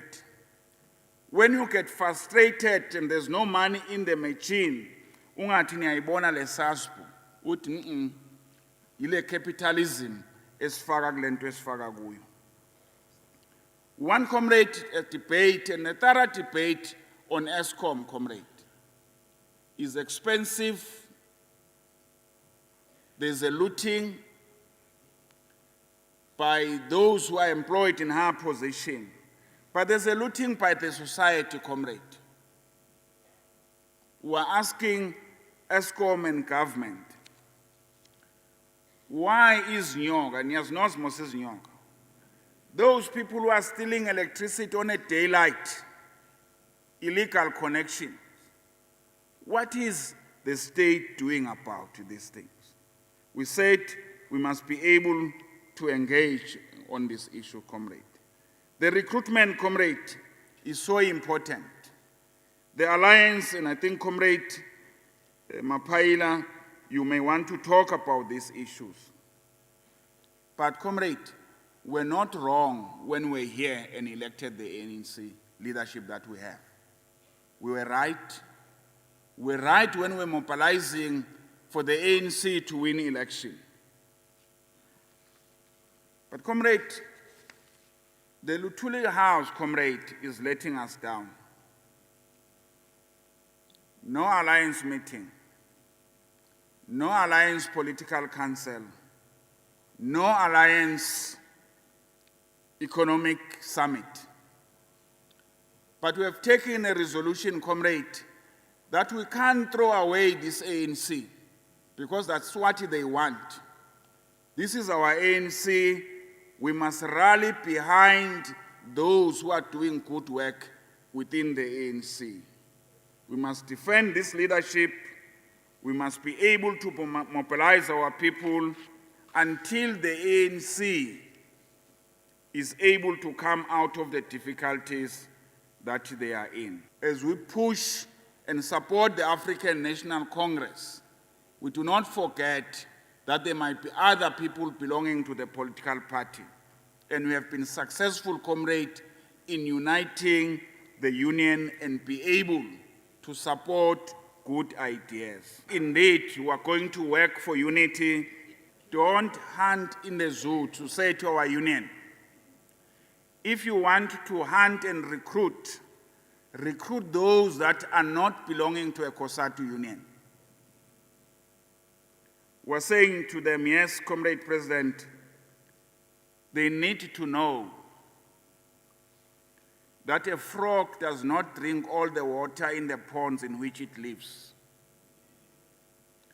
If they recruit within the union, they're destroying the fibre that make us to stick together.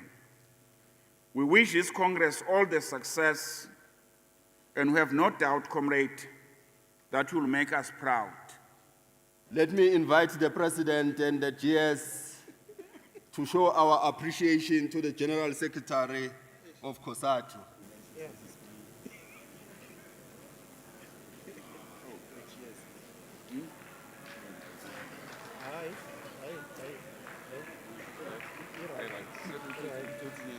All right. Viva ANC, viva! Viva Sanko, viva!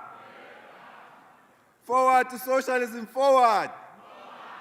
Down with capitalism, down! Comrades, just briefly from our Central Committee, to first thank you for inviting us to this very important Congress, but also to appreciate that you are having this Congress at the most opportune time, as well as the most difficult time in our country.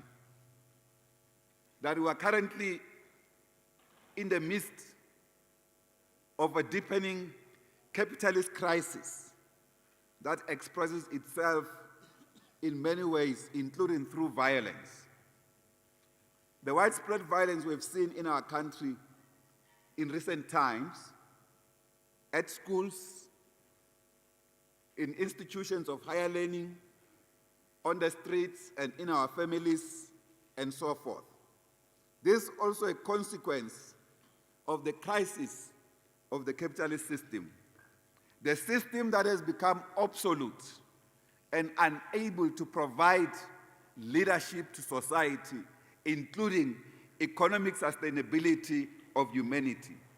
Yet it produces so much and gambles all what it produces in the stock market and exchanges without feeding the people who are hungry. In order to deal with this violence, we have to understand its root causes. This, we think, will assist us to devise a good strategy to curtail its spread in society and finally end it. And that these forms of violence that are taking place, particularly in our communities, are also expressed in schools. And you, as educators, are directly affected by this violence that is also expressed in the schools. We have noted, for instance, in our communities and particularly in our schools, increasing attacks, bullying, murders of learners, even by other learners, attacks and even murder of some of the teachers by learners, and now becoming vice versa when the teachers begin to defend themselves. We've also seen teacher-to-teacher violence, including sexual harassment and gender-based violence, which also remains a problem. So what is happening in our schools, it's a microcosm of what is happening in the sphere of social reproduction, in the household, in the community, and in society at large. And as we indicated, this is also a crisis of the social reproduction of the capitalist system. But in the past, successive colonial apartheid regimes, for instance, they have also forged violent social relations and violent capitalist production relations in our society. And they colonially subjugated majority of our people, the black people in particular, to be at the receiving end of that particular violence. We have also seen primitive accumulation, starting with colonial conquest, which was also characterized by violent history. And this has continued even in the colonial apartheid proletarianization, as well as the dispossession of the colonially oppressed people. So violence in our country was further codified into law. As I glanced on the other side, I saw Sbata, Masamula, Tobela Munaishu. Munor Shumilena, Habozi, Gulu, Ole Tata, Agawana Munaishu, Tobela. So this is important, comrade, that the codification of violence into law has generated this violent society that we are also reaping today. And therefore, we need to get rid of the bloody legislation that was adopted by these successive colonial apartheid regimes, as well as some that was not properly removed but modified by the democratic government. In production, for instance, violence was used as part of the on-job training, as well as part of raising productivity. And this became entrenched, if you like, as a way of life, including in domestic employment. That was the social section of employment, wherein our parents were called kitchen girls and kitchen boys. That is, women workers, irrespective of their age, they were called kitchen girls. Men were called garden boys. And they were even referred so by the boys and girls of those families. This is just to show part of the history of this arrogance of violence in our society.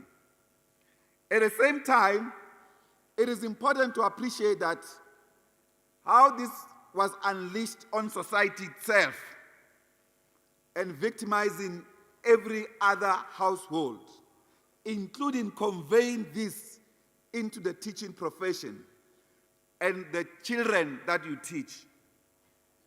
And therefore, violence also became a way of settling disputes and to sort out disagreements.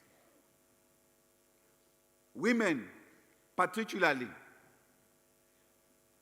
became the most violated section of our society, largely because of patriarchal social relations in our society.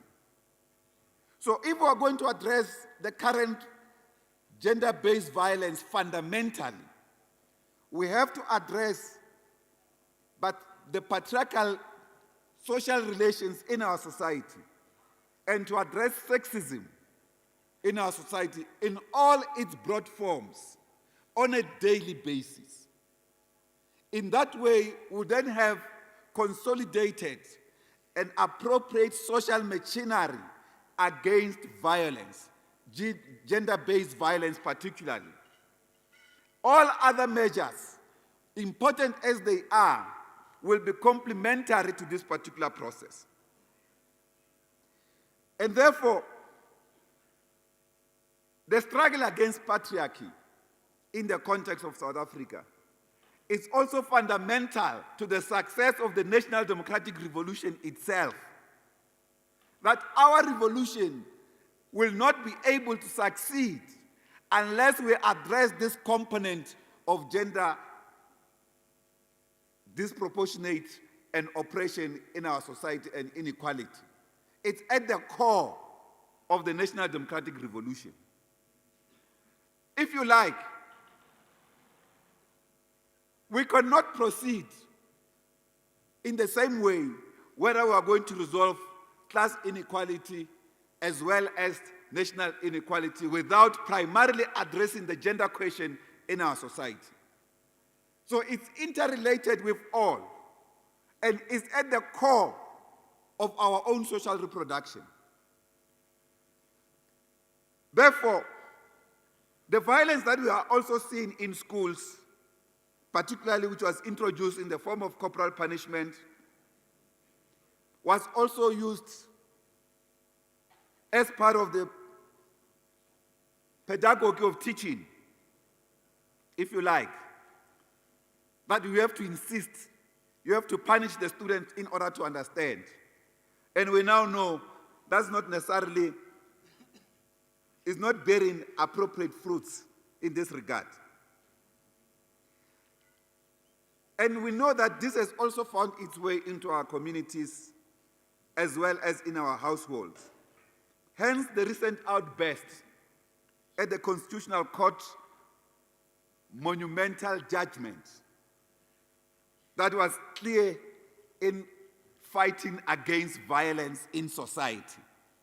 We embrace, as a Communist Party, that judgment by the Constitutional Court.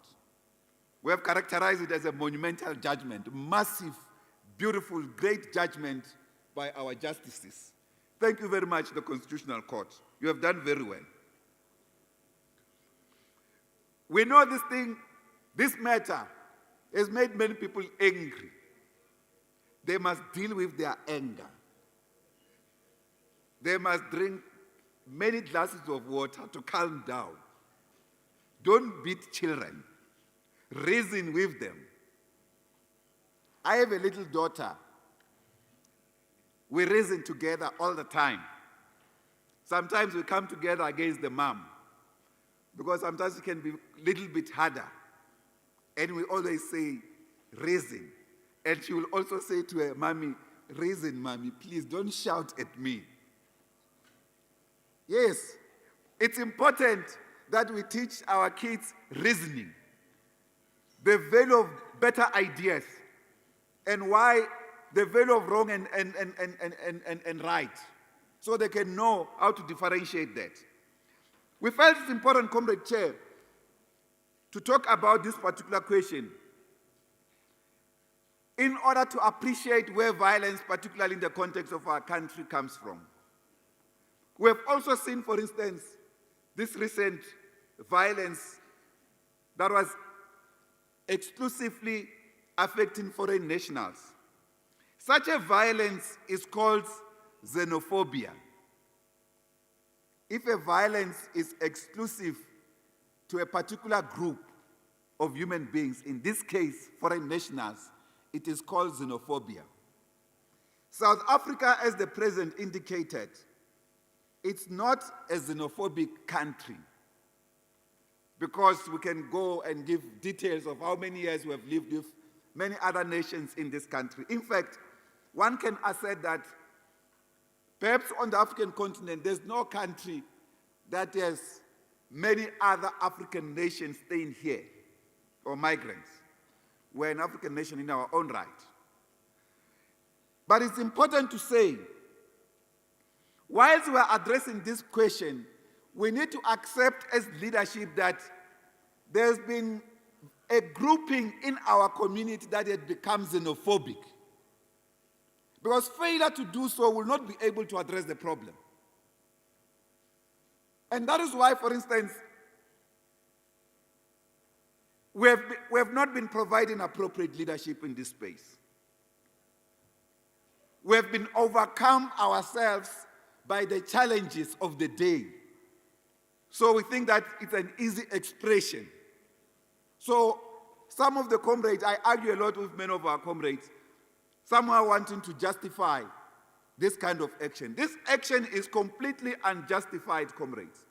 It's unacceptable. It's wrong. It must be rejected by all of us. On this matter, I told the Shop Steward Council of KwaZulu-Natal that we should not even use "but" when we are addressing this question. There's no interrelation. It's a question of condemning xenophobic violence by South Africans against other Africans particularly. And thereafter, we can go and discuss the general problems that we face. One of those, for instance, is now the easy availability of drugs in our communities. Whether these drugs, the channels, are used from other countries. For instance, it's common knowledge. South Africa doesn't produce the drugs that are consumed in our communities here. They are produced from all over. They are shipped into this country. When we deal with that, let's deal with the criminal syndicates as they are. Not confuse this with individuals, with people, but deal with the criminals, including the criminal syndicates that have embedded themselves inside our security system. Because, for instance, I can tell you, Comrade President, the people who are mixing in Mercedes, Nenyaupe, Mabutu, they are not petty individuals. Some of them have got chemical engineering degrees. Yes. So, in many instances, our pharmacists are even threatened by these criminal syndicates to provide them certain measures for them to make the concoctions. So we have to address that particular problem. If we deal with that, we will then expose all who are involved in the drug trade, whether foreign national or not. We have also made a call as the Communist Party that other African countries must also deal with internal challenges. And Comrade Blade, who made this call on behalf of the Communist Party, was attacked by all and sundry. We want to repeat this call. African governments must also address internal problems as much as we are addressing these internal problems here. We are not being xenophobic by saying so. The rest of the continent is almost in distress because of poor leadership in many instances. Attacks on the civilian population.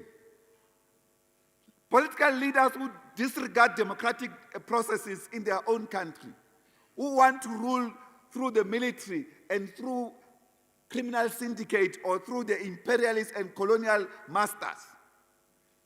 As a result, many of the African people have left their shores to seek peace and livelihoods in other parts of the world, including in South Africa. So this issue must be addressed. It should actually be at the core of the agenda of the AU. There's no single region here that is almost peaceful. Here, in Mozambique, there's been flare-up of violence. In Lesotho, there's been violence, including killings, even of army generals. In Zimbabwe, there's been massive violence for almost a decade now. I'm releasing a piece tomorrow on our online edition on the question in Zimbabwe. I know it's not going to be a nice piece for some of those who want us to praise African leaders even when they do wrong things. But there's been violence in Zimbabwe, even unleashed by the army on its people. You can go on and on in Sudan, in Egypt, Central African Republic, in the DRC. Leaders in the DRC, for instance, a leader who has never won elections is installed as president, the AU accept that. SADC is the first to congratulate him. What do you expect the people of the DRC to do?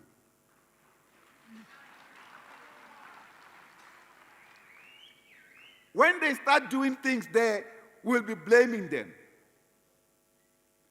We have to sort out the crisis on the African continent of the leadership of this continent. They are not providing good leadership. That is why the working class, the trade unions in particular, must assert itself all the time. And in this regard, we must deal with all these other related crises that are entering our society through the neglect of leadership. The other issue, comrade, which we feel it's important to raise with you, it's relating to our theme of Congress. That raises the need for the decolonization of education. This we want to assert is a very important will be a very important contribution to the battle of ideas, especially in the battle between societies that are still battling controlled by imperialists, often their former colonizers and their imperialist allies. Some of the African countries, how they collude with imperialism is just unbelievable. The AU, for instance, just recently readmitted Morocco back into its fold, irrespective of its oppression of the people of Sahrawi. Just because France said so. All the Francophone countries ganged up together to go and support the readmission of Morocco in the AU, without the initial conditions of the AU being met. So this question is important because the call for the decolonization of education has been one of the dominant calls in our country over the last 3-4 years. Although most often this is not well articulated or unpacked, especially its meaning. We want to contribute to this battle of ideas as the Communist Party in this regard.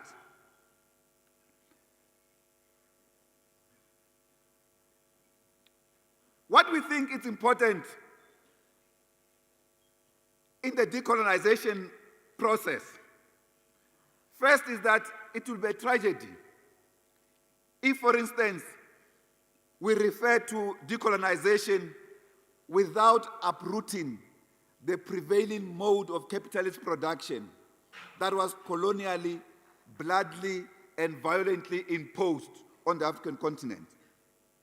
This mode of production is the foundation on which all social structure is erected. For instance, the content of learning and teaching in schools, colleges, and universities is not independent from the social relations emanating from the prevailing mode of production in our society. And therefore, the struggle to achieve the decolonization in education, if it is to become successful, must go hand in hand with the struggle to overcome the system of capitalist exploitation and to replace it with a human, non-exploitative system of social transformation, socialism. And I'm very happy, Comrade President, that we can say from this podium, Comrade Tebogo, here's our scholar, our top socialist scholar, Tebogo Padu, seated here, Comrade President. You must use him enough. He's one of the best we trained as a Communist Party and the ANC together, in the Soviet Union, in the GDR, all over. One of the best. He has drafted all our manifestos since 1994 from the RDP document. It's a moving scholar, Tebogo Padu. I want to say, Tebogo, I'm very happy that today we can declare that SADTU is a red union. It's a huge difference between an ordinary union and a red union. You have now entered the real cold face of sharpened contradiction in social struggles, where we are confronting now capitalism as is, the real problem that is preventing people from being free. I hear pillar number 3, and the Eastern Cape are singing it very well in their song. Pillar number 3 is socialism. Pillar number 4 is solidarity. That's another socialist veil. Pillar number 1 is service to members. That's a core pillar of building a people's organization, a people's trade union. And when you talk about pillar number 5, you are also talking about capacity. So this union, you have traversed it all, Comrade General Secretary. We appreciate this. And we were caught up with emotion when we were looking at your documents. From this platform, you must know you have created more enemies at SADTU. We never thought it would be so soon for you to pronounce a pillar on socialism.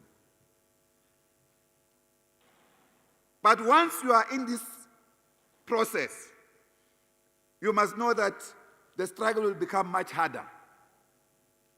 But we will work with you hand in hand to make sure that we achieve socialism in our country. We must also say, comrade, that decolonization of education will equally be a tragedy.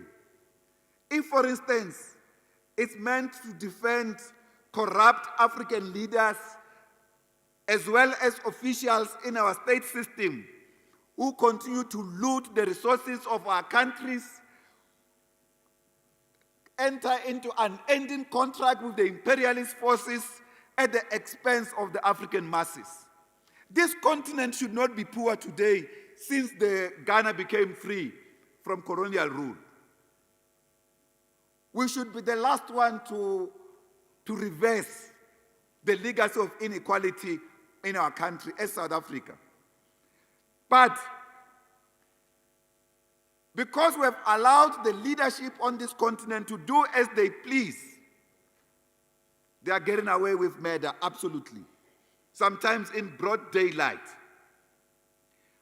It is therefore critical that we must deal with African leaders who have become parasites and bloodsuckers of Africans' blood, colluding with their European masters and colonizers.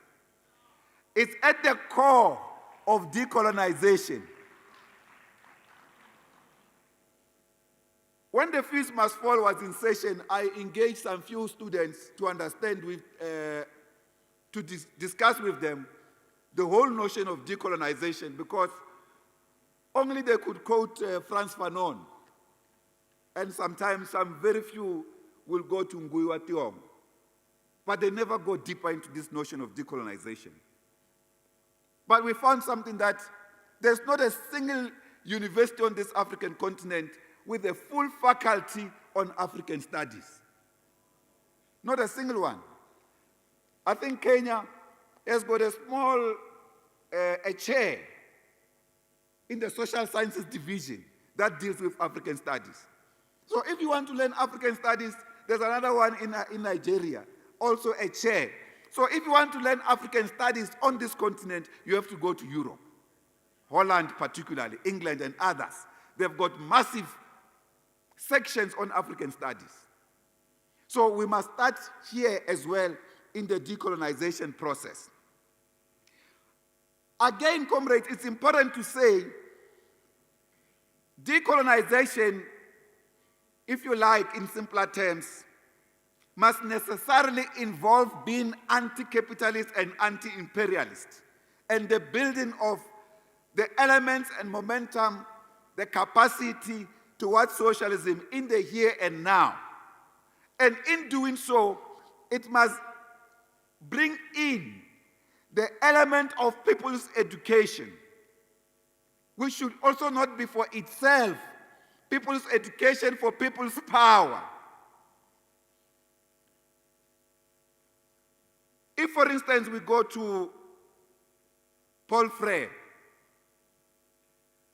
on the pedagogy of the oppressed, he talks about people's education much more deeply.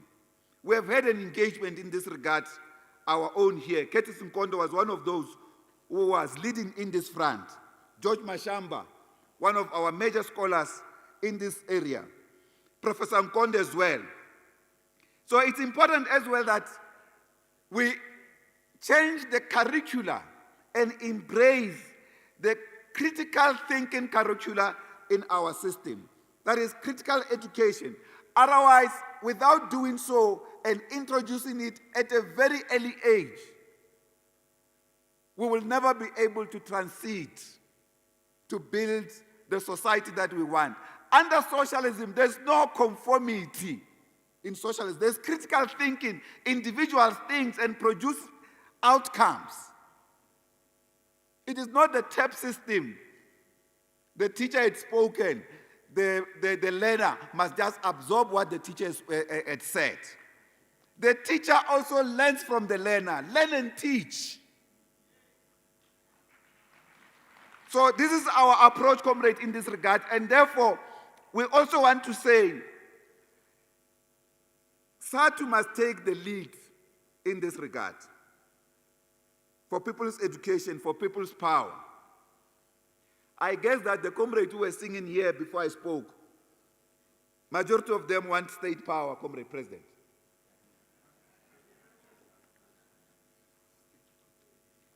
State power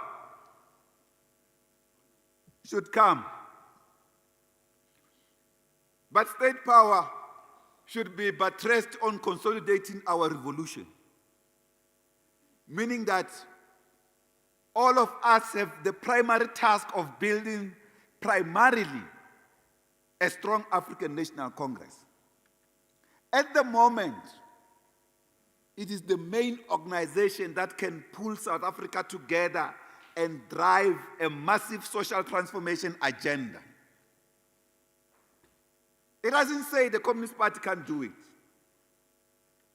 But the reality of our organization, we just come from election, we won popular power, 57% of the vote. It's not a small thing. We had almost more than 100 organizations contesting us.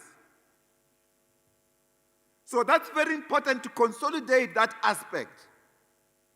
That is why the Communist Party had said, if we were to move in that direction of directly contesting political power on our own, we will not do it for the Communist Party, we will do it for the class, that is the working class.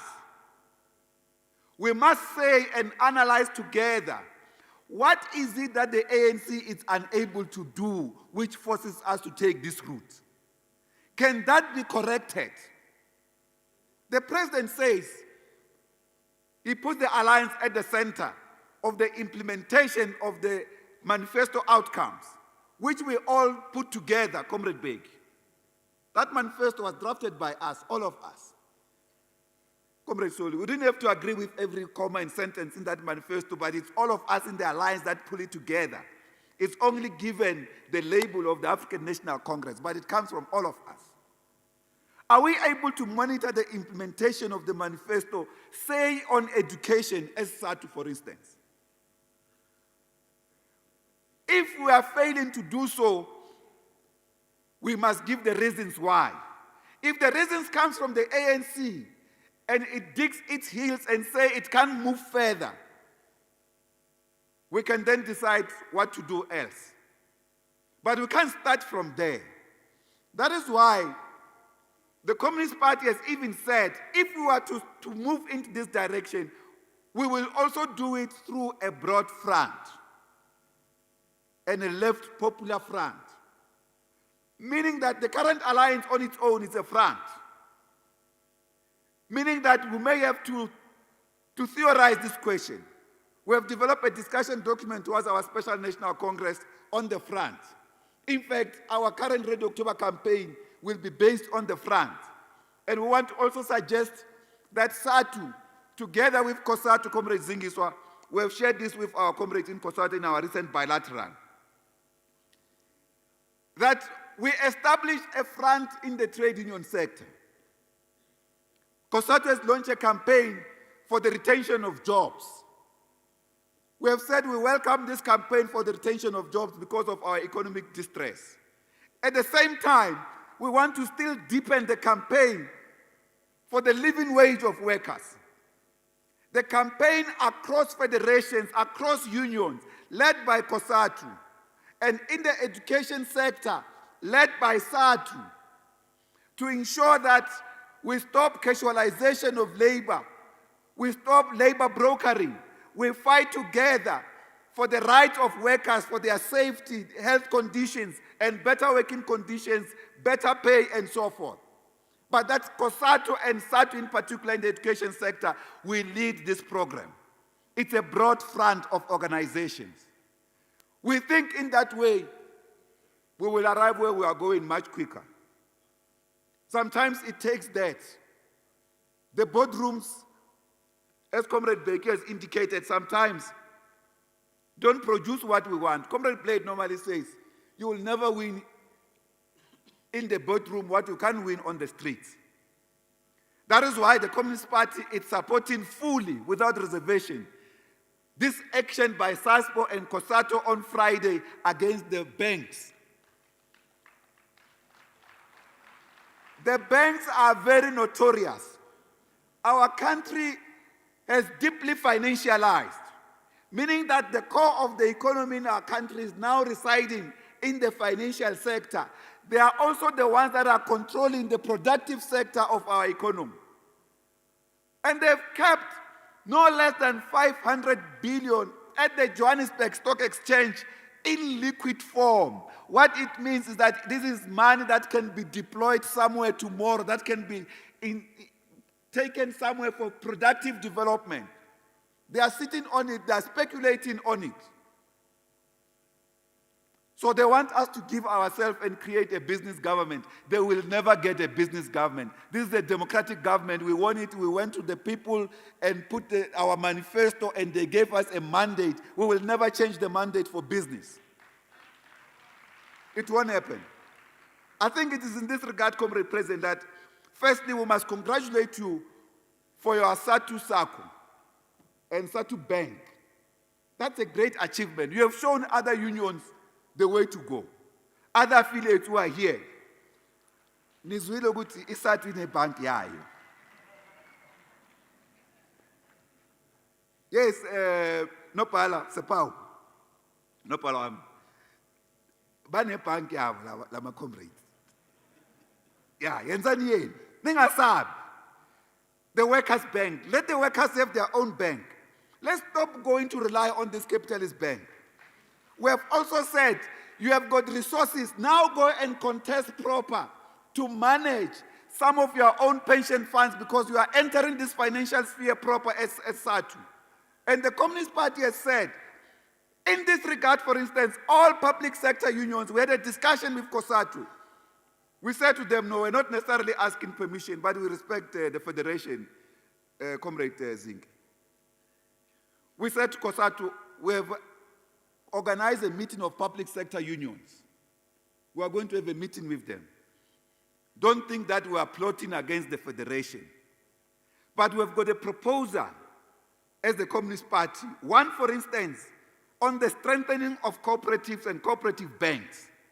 The second, and most important for members of the public sector unions, is a housing scheme for public sector unions through the PIC, where workers, you can enjoy your money when you are still alive. It's unacceptable, comrades, that you go to squatter camps, there are teachers, there are police, there are nurses, they wake up there.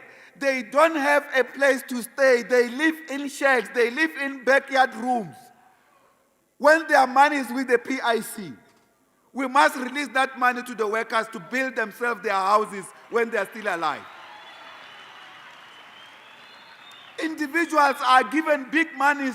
Some of them were analyzing in the Communist Party. One individual was given 9 billion by the PIC for their own personal business initiative. 9 billion, workers' pension funds. Now this thing must change. And we need a strong resolution in this regard so that you can begin to control your own funds as the workers. It is in this regard, comrades, that we also want to say a few words about this document by Comrade Tito. We have expressed our views in this regard in the past. But safe to say, because this is a very important platform of the workers, we have said, Comrade Tito made a simple mistake. The first is that he didn't care about the policies of the movement when he established this document. He created his own with the team in the Treasury. They did not take this matter to the ANC, nor to the alliance. That's not a technical issue. It's a serious question, particularly in the reconfiguration of the alliance. Anytime any component of the alliance thinks that it can work on its own without the others, we must bring it back to the table. And this one area of a weakness of Tito's intervention. But we have further said, we looked into the content, and we have been very mild in responding to this content. Very mild. Two things. The first one is that this document, it's an outcome of the Organization of Economic Cooperation Development Countries, its prescriptions, particularly on the South African economy. A carbon copy. We were now even forced to go because we were told that we did not read. We read that document. We read it several times. It has nothing of substance to take us forward. It's a prescriptive measure of the OECD countries. It's also inclusive of the prescriptive measures of the IMF. I am currently, since the last 3 days, reading that section on the IMF and their template on the South African economic side. Every single thing. For instance, they talk about Eskom. Ultimate is that privatize Eskom. We reject the privatization of Eskom as the SACP. They talk about regulation of the labor market. The same things that are there that are completely in contrary with the Labor Relations Act. They just want to introduce their own things without engaging the trade union movement in this country. Over many decades of sacrifice that our workers paid with their blood to get this Labor Relations Act, we want to reverse it by these prescriptive measures. There will never be comradely engagement on this platform, comrades, if, for instance, some of these things are going to be imposed on us. Particularly things that are taking us backward as a country. We will never accept that as the Communist Party. Sorry.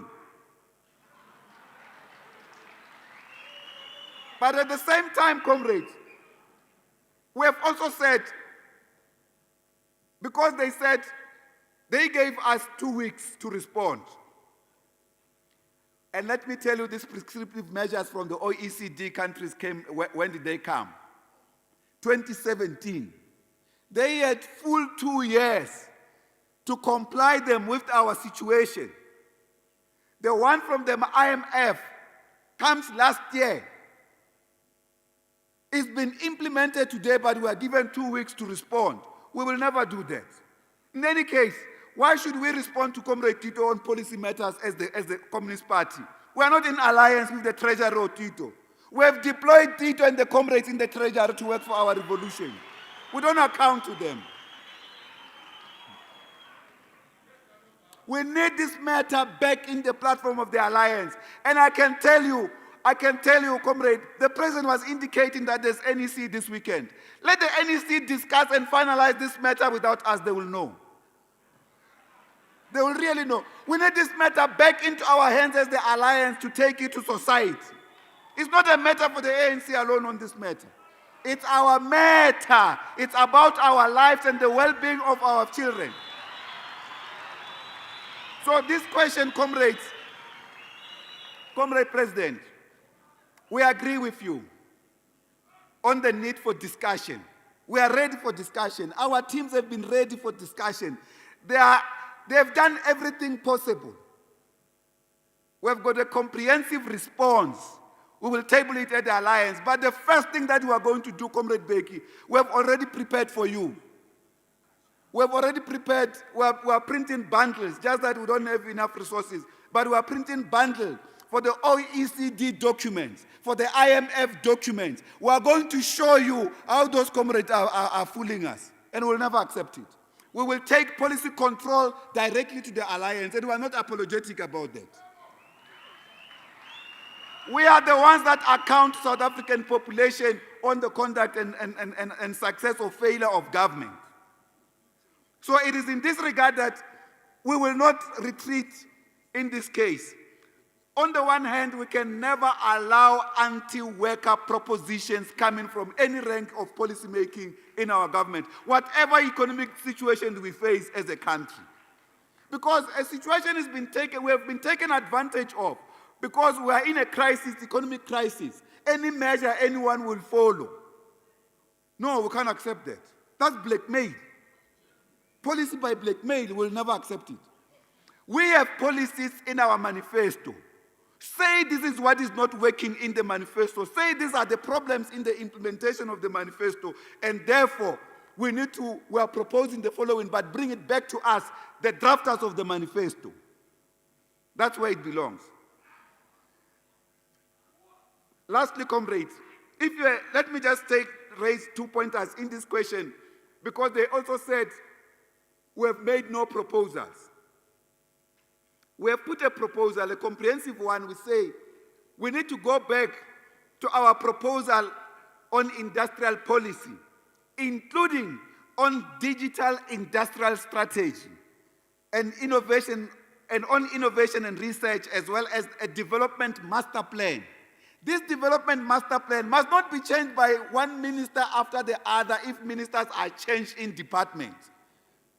They must implement the master plan, not come with their own policies. And in this case, on digital industrial strategy, which also deals with the fourth industrial revolution, there's this question of the spectrum that has also been auctioned.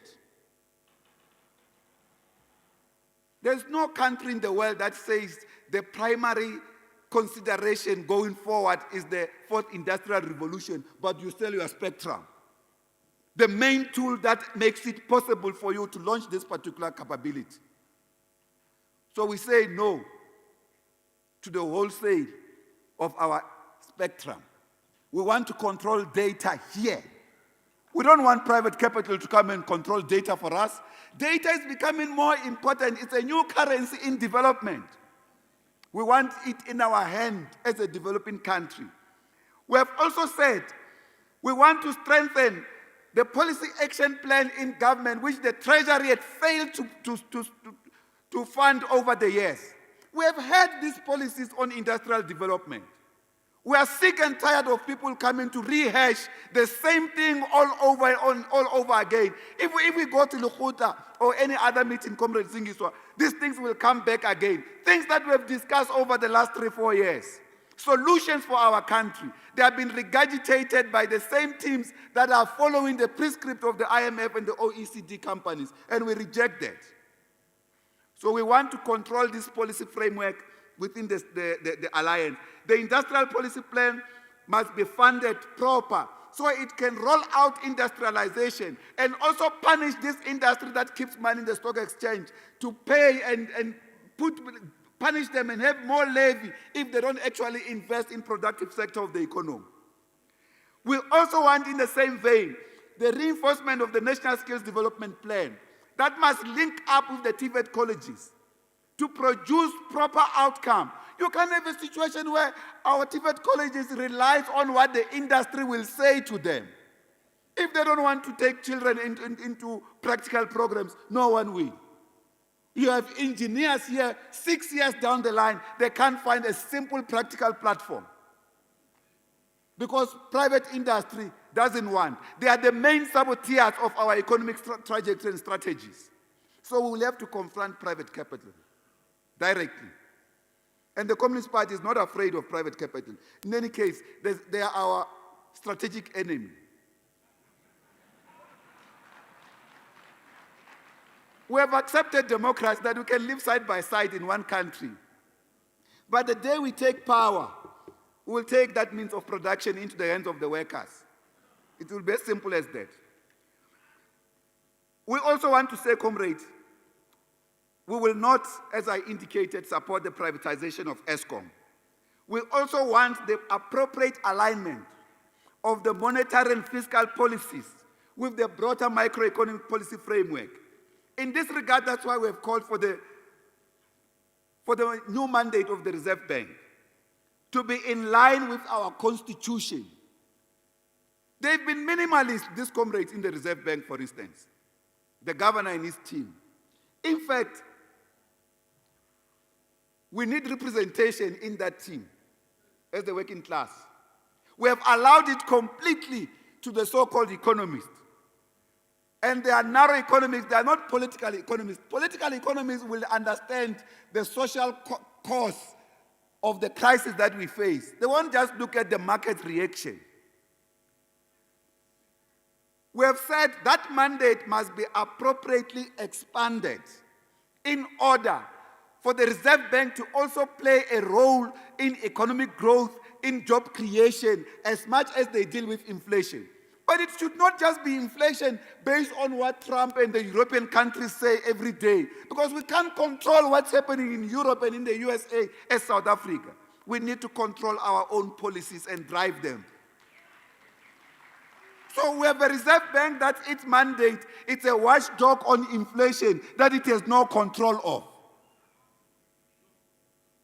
Now, Finance Minister, this is us speaking. These are suggestions that are critical, that we will debate with our ally, the African National Congress. They are fundamental in the resolution of our crisis. All of these things, comrades, will surely require a united alliance that is also reconfigured. This united alliance that is reconfigured will mean that there's substantial consultation, not to be told we are doing this tomorrow. Substantial consultation. And we are taking this matter up to our Special National Congress in December. It's not a scarecrow. It's a real matter because of the conditions we find ourselves in as the working class in this country. And therefore, even other sectors that have been ignored, we had agreed, Comrade Becky, you'll know, when we were establishing the ministries, the Ministry of Small Business and Medium-Term Enterprises was also having the word cooperative development. In the establishment, our comrades in the cooperative sector said, no, but there's no cooperative focus here. We want it. It has been agreed. It must be implemented. We want a cooperative sector in this country. It's a thriving sector in many developing countries. Even in the G8 countries in Europe, they've got a strong cooperative sector. There's no reason why we can't have it here. Because big capital is afraid workers will control their labor and their wealth and decide what to do with it. We want to do that. We want wealth in the hands of the people, not in the hands of the few who will blackmail us all the time with regard to policy framework. It is in this regard that the reconfiguration of the alliance must be one of the core projects of this Congress. If we fail these, comrades, we will mark time for the next decade as a revolution. Mark timing. I come from the army. That's where I grew up. It's when you move on the same spot, you get tired. Same spot. Someone from afar thinks you are moving. You are not moving. You are on the same spot. This revolution will mark time if we proactively don't deal with this question of the alliance. It has been clear that sometimes the ANC is unable to resolve its internal problems. One comrade was saying, we came to Nasrec where the problems were multiplied instead of being resolved. We thought we have resolved problems from Nasrec. You see, it will never be allowed that we have a fight back that is so clear, and leaders of the ANC on a daily basis reject this. And we told the leadership of the ANC in our bilateral that, for instance, we're not obsessed with President Zuma, But we have said they must deal with him. They must call him and talk to him about his conduct in bringing divisions in the movement. For instance, his address there at the State Capture Commission, the Zondo Commission, was completely uncalled for and unacceptable. And we have said, call him as the officials have discussions with him. But it seems the way the behavior continues, there was no discussion. So we are then forced to respond in this form again. But we don't care, we're not obsessed with him. So it's in this regard, comrade, that the reconfiguration of the alliance is critical. There's a fight back against those who are fighting corruption. The State Capture Commission has revealed more than what we bargained for as the Communist Party. We never even thought that this was so deep. We did know for a fact, the very, very first time we informed COSWAT in our bilateral about the capture of Dinel. I made a PowerPoint presentation. That's the thing that wanted me to be killed on behalf of the Communist Party. We made a PowerPoint presentation, Comrade President, if you remember, on how they were capturing Dinel and the fact that they've stolen even the IPs, intellectual property of Dinel. The Guptas. What has come out now has shocked all of us. It has given us possibility to turn things around decisively as a movement. So the president and his leadership must not be dilly-dallying about our revolution, allowing these forces who have not recovered the money that they've stolen to still launch a massive fight back. I will give you an example, Comrade President. In Transnet alone, according to the information presented by Comrade Popomlefe as the chair of the Transnet board, they've taken almost 23 billion. 7 billion can be traced to companies taken over by the Guptas. 18 billion to African professionals, the BEE groups. Those that are like you and me, they've stolen from you in your name. They've kept it. 17 billion. The movement doesn't have that kind of money. They are using it to launch a fight back. That is why we have to defeat the fight back first politically inside the organization, the ANC and the alliance, and organizationally we must defeat it.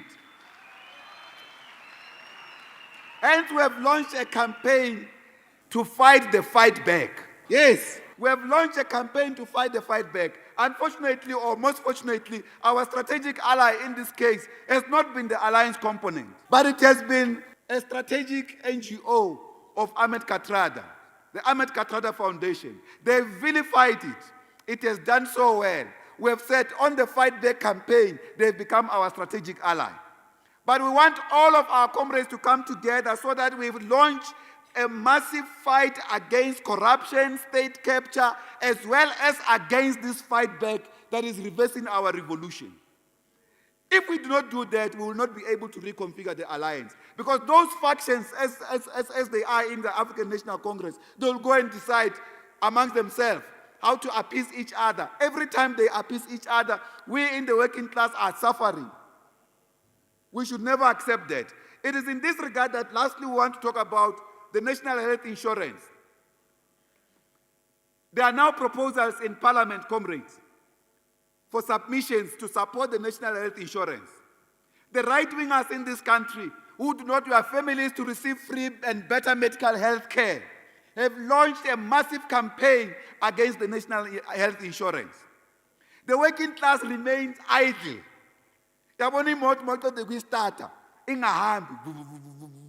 Same spot. See, I support the NHI, but we are doing nothing in practice. Now, the Parliament has opened up this space. This Congress must resolve on a major action to collect signatures and submissions for our people to support the national health insurance. All we need, comrades, is just one sentence. I support the national health insurance. This is my name. This is my signature. Send it to Parliament. The national health insurance, comrade, it's an important program for all of us. It's based on simple pillars of solidarity, public administration of the health fund, and that The poor, the rich subsidize the poor. The old, the young subsidize the old. All these important values of solidarity and everything must be supported by us. And I'm glad that pillar number 4 of your program is on solidarity. There's solidarity on health, which we must get through the national health insurance. We have to support that. In the action of SASPO, we must go there. We must make sure that the union prints Nopala. If you can make it available, we can assist your administration team. I know they're at Congress. Just to leave something on the website of SADTU, where workers everywhere else, you have many hundreds of 200s of thousands of members, can download that form and fill up their name and send it to Parliament. We must make sure that we use this action on Friday by SASPO to also call for the national health insurance. Also the action by COSATU. If you win this battle with the employers at the court tomorrow, on the 7th of October, which the Communist Party supports, is a political strike. Because we think we have been too idle. This political strike is very important. We must also use that as one of the last major platforms to collect the signatures for the NHI, because the closing date is on the 11th of October. We can't allow the bourgeoisie to go on and say, we want this thing on public demand. We need better health care for all our people and to stop the decommodification of health in our country. The same as we want to end the decommodification of education. That is why we are together with SADTU in this program. It is in this regard that we want to pledge our support to you, SADTU. We think you have done very well, Comrade President. Continue the good work, Comrade President. You have led by example. General Secretary.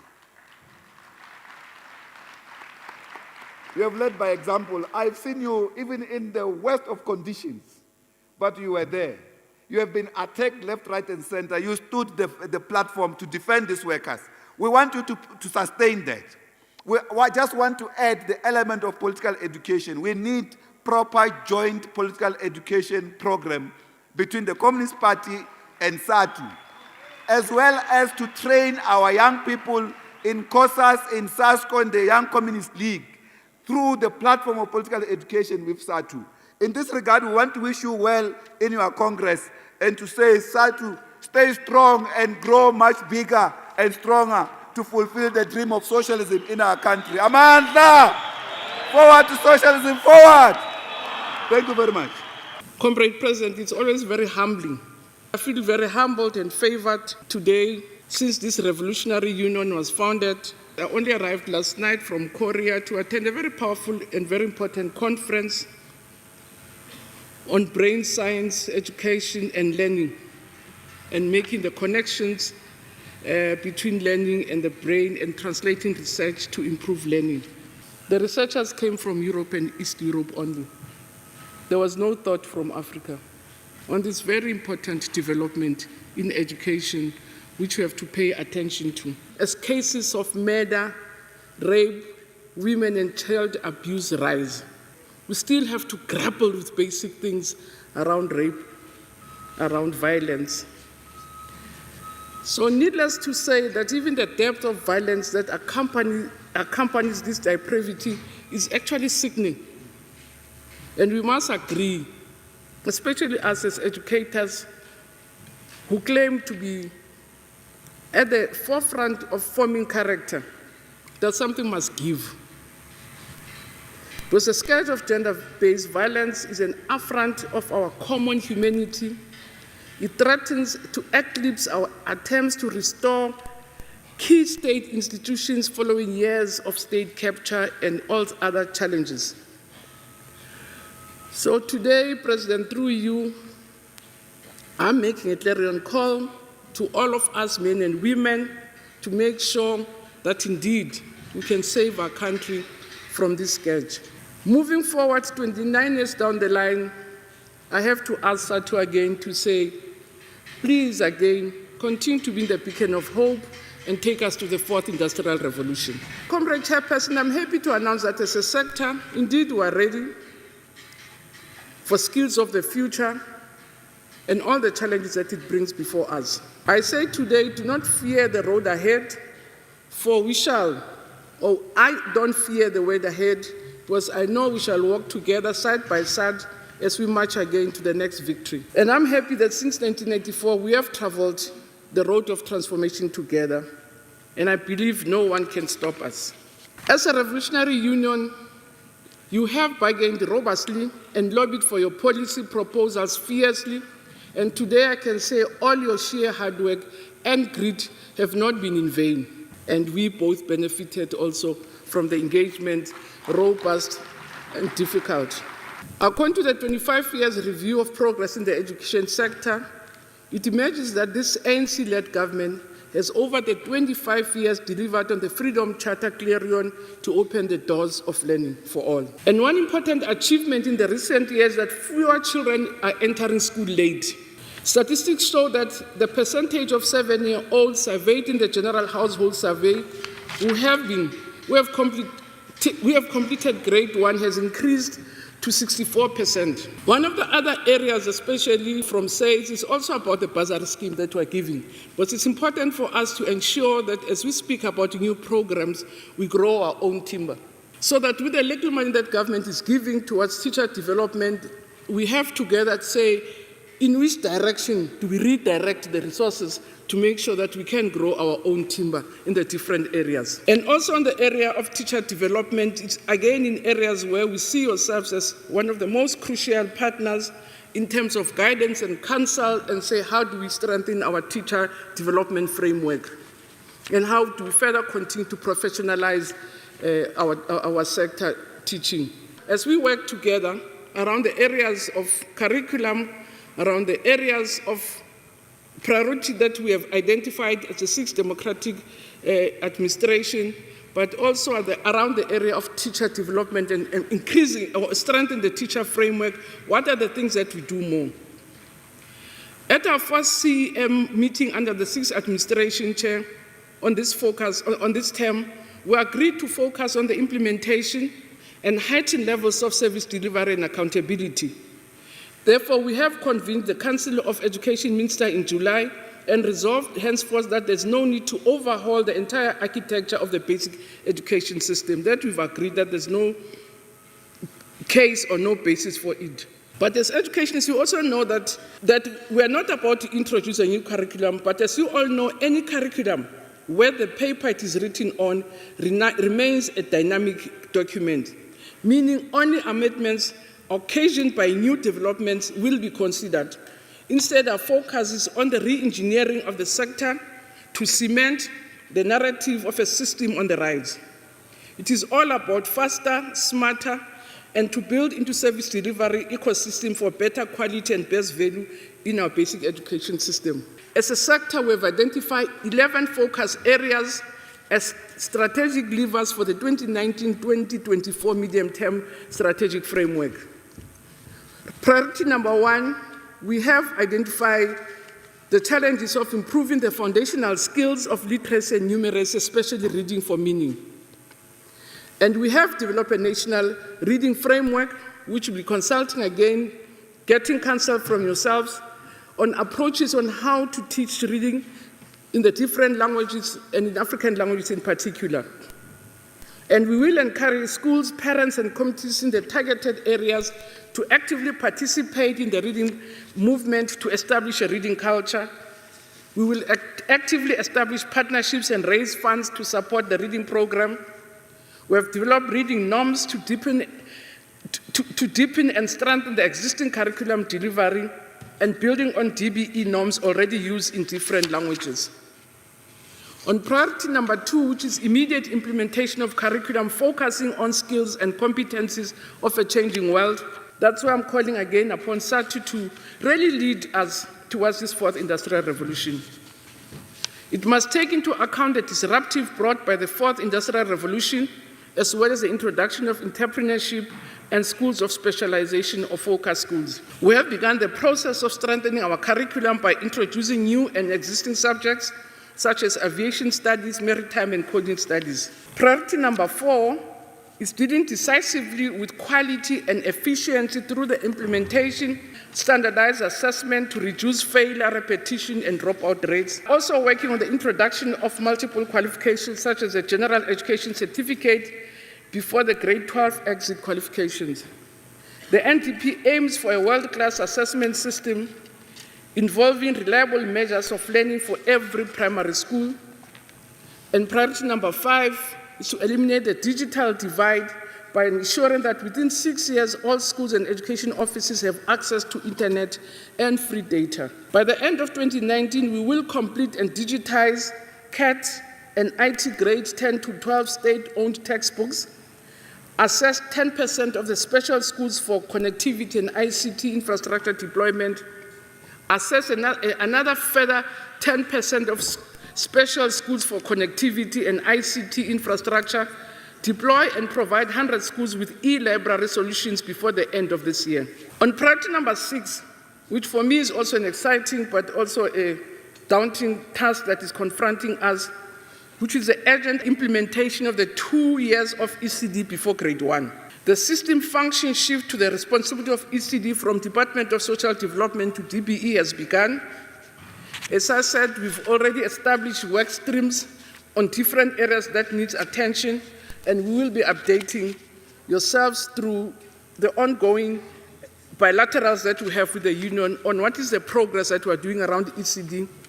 The leadership of SADTU and of teacher unions have always raised issues of many outstanding challenges that we have to deal with ECD, and hence we have formed work streams to help us address some of the problems that have been raised with us, but also help us to move forward to have an integrated and develop a very agile ecosystem of an integrated ECD program. Then priority number 7 is the decolonization of basic education through the reading and promotion of African languages, South African and African history, and ensuring that our children understand, respect, and appreciate our national symbols in all grades. And priority number 8 is to cooperate with the South African Police Service and the Department of Health, as well as Sports and Culture and Social Development, to promote safety, health, and social cohesion. As much as sometimes I throw my hands in the air when people say, what are you doing about violence and violence and violence, about violent children? I acknowledge that as the education system, we have one of the most important functions in terms of socializing and ensuring that our children grow up with positive and great values. So it's one area that, again, we'll have to work together. And I'm glad with the launch that you had today about really committing ourselves to ensuring that we bring up rounded learners who can be good citizens of the future. By the end of 2019, we'll support the provision of school health services to almost 200,000 learners in grade 1, 4, and 8, including the HPV in grade 5. We're no longer doing it in grade 4. We have been advised that it has to be done in grade 5 because of the age group. We will be distributing more than 571,000 educator guides to learner books on sexuality, education, scripted lessons and plans. And it's one area which has really excited South Africans. Most of the parents, when I meet, to say, I'm going to teach our children sex. And I said, when your children start engaging in sex, I never think they come and say, Mommy, I'm ready now for sex. Can you just tell me more? So let's start them early, because they never come in and confess to a parent to say, I'm ready, can we talk? On priority 9, it's the infrastructure, which has always been, I think, an albatross on us as a system. We're doing all we can to make sure that we improve our planning, our delivery, and also our targeting around the area of infrastructure. We've established a new branch which will be working with provinces, because people don't believe me when they say there's a toilet. I say it's not my work, it's the province. So I think, let me accept that South Africans wanted to make it my business. So we will be working with provinces to support them in this area of infrastructure. Priority number 10 is increase the safety net through pro-poor policies to cover learners who are deserving, especially in ECD and learners with special needs. And priority number 11, which is, for me, one of the key priorities, President, ngaphandle kwayo, we're just nothing as a sector. It's about strengthening partnership with all stakeholders, especially yourselves as educators, parents, and the learners themselves. Let's do whatever it takes to make sure that indeed, through yourselves, this revolution that Mandela saw, and I'm glad that you have his picture, when SADTU was launched, we can continue on the trajectory. With those few words, I want to say we wish you well in your conference. We're looking forward to your resolution, to your counsel, to your advice for the prosperity of its people, its children, and of the continent. So I thank you very much, President, for inviting us. Good luck to the conference. Comrades, thank you very much for inviting me to come and talk to you mainly about post-school education and training. But I want to raise some deeper political issues about technology so that we are clear about the challenges that we face in the education sector. I'm raising this not because, as some people will say, if you raise political issues, you are departing from education. It's not true. Education is fundamentally political because it is largely also about ideological preparation of our youngsters and our nation.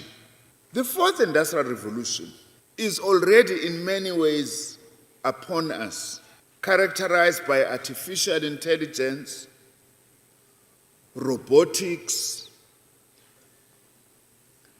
and what is referred to as the merging of the physical and the biological and the digital. We must embrace those technological development and advances. And there are many things that are positive about technological advancement, like with the fourth industrial revolution. School feeding in a society still characterized by poverty and many things. These provide a very strong foundation for having a schooling system that must embrace, build and strengthen itself by embracing technology, as well as, of course, the need to include training on many other things, including these days coding, the basics of data science, and so on. What we need to understand, the politics of technology, is this, that it is not technology that has brought about humanity. It is humanity that has brought about technology. Therefore, ideally, technology should be serving the interests of humanity. But technology in the hands of the exploiters, it will serve the purpose of exploitation. That is why the first three industrial revolutions, the steam engine as the first industrial revolution, electricity as the basis of the second industrial revolution, ICT technologies as the basis of the third industrial revolution. Lots of progress was made through those revolutions, but at the same time, inequalities are worse in humanity today than they were 100 years or 200 years ago. Yes, we must embrace technology. We mustn't do like those who bother to read the history of labor, like the Luddites in England, who at the advent of machines, workers wanted to destroy machines as a way of trying to stop technological advancement. We mustn't do that and try and destroy our laptops because we don't want to embrace technology.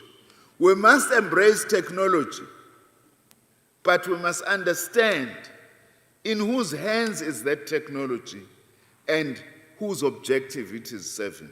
Embracing of technology must go together with deepening the struggles against growing inequality in society and contesting how new technologies are being used. I want to challenge those who want to read on technology. Go and read about something called blockchain technology. Blockchain is going to make the banking system as we have known it to become redundant completely. Because as individuals, you will be able to link and transfer money amongst yourselves without the need for a bank. But it's not inevitable that therefore banks should just simply say, we're going to retrench because we no longer need so many workers. As countries, we have to say, how do we prepare for that? Let me make an example. One of the biggest struggles being waged now by the NUM, for instance, is what is referred to as the struggle for a just transition from coal-based electricity generation to renewables. Because South Africa, for instance, has got 200 years worth of coal deposits. But if we move away from mining coal, you are likely to shut down the Mpumalanga province, the economy of Mpumalanga completely. So the NUM is waging a right struggle, a just transition. How do we have a just transition from coal to renewables? And not just dump people just like that. Now, in other words, technology does not mean the end of struggle for justice. Technology, depending on whose hands it is in, requires even deepening struggles for gender equality, struggles for racial equality, and struggles against exploitation. So as we embrace technology, we further embrace and deepen our struggles as the trade union movement. Now there is even a bigger challenge for you as SADTU. No union or federation in any country is going to win the struggle of how technology is used on its own unless there is international trade union solidarity. If we had thought before that we have a choice of deepening international trade union solidarity, today the challenge of technology gives us no choice except that we have to win the battle for social and ecological justice in the uses of technology as trade unions across the world. SADTU has got to be in the forefront of embracing technology and equipping your members with technology, working together with government, but also on your own in terms of your own educational initiatives that you have. And of course, as I say, the necessity to intensify the struggle for a just transition. Just like we need a just transition from coal to renewables, we need a just transition to the fourth industrial revolution. And without working class organization, forget about that. Let me now talk about SADTU and challenges in post-school education and training. SADTU has to understand the challenges that we face both in the schooling system and in the post-school system. Because we have one education system, we don't have two education systems. What happens at basic, in fact, affects the rest of the education system.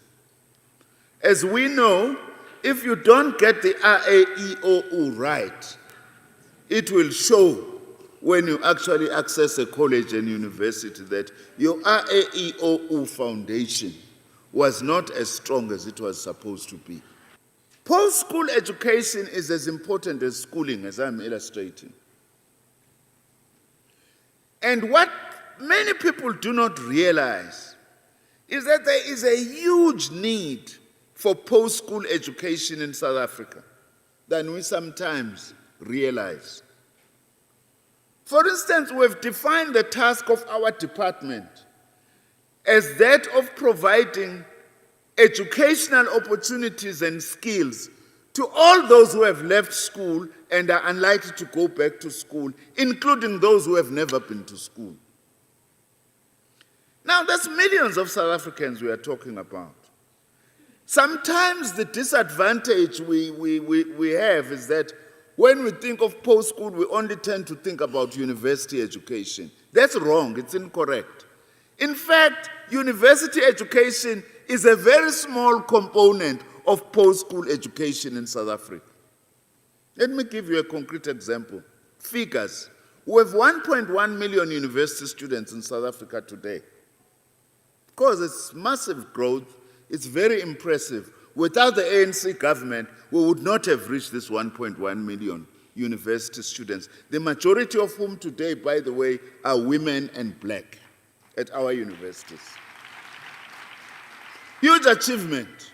But the fact is, we've got more than 4 million young people of 18 to 24 years old of age who are not in education, who are not in employment, who are not in training. In other words, the need for post-school education is, just counting that, 4 times bigger than the youth that is at universities. And without addressing the needs of that youth, our revolution is in danger. So it's very important then that SADTU gets interested in this. Of course, you organize in parts of the post-school education and training system, which is what I want to share with you about some of the things that we are doing and the challenges I would like to pose to SADTU today. Let me start with the issue of violence, especially gender-based violence in the post-school sector. Our educational institutions, Nobhala, you are right, are faced with huge challenges of violence because our education institutions are part of South African society. A society that is in both economic and social distress. And usually patriarchal societies that are in huge distress, they tend to manifest itself by further violence directed against women in particular. The frustrations of men gets taken out as violence against women and sometimes against children. How do you expect someone who hangs 4 children, some of whom are his own children? Our institutions are operating in that context.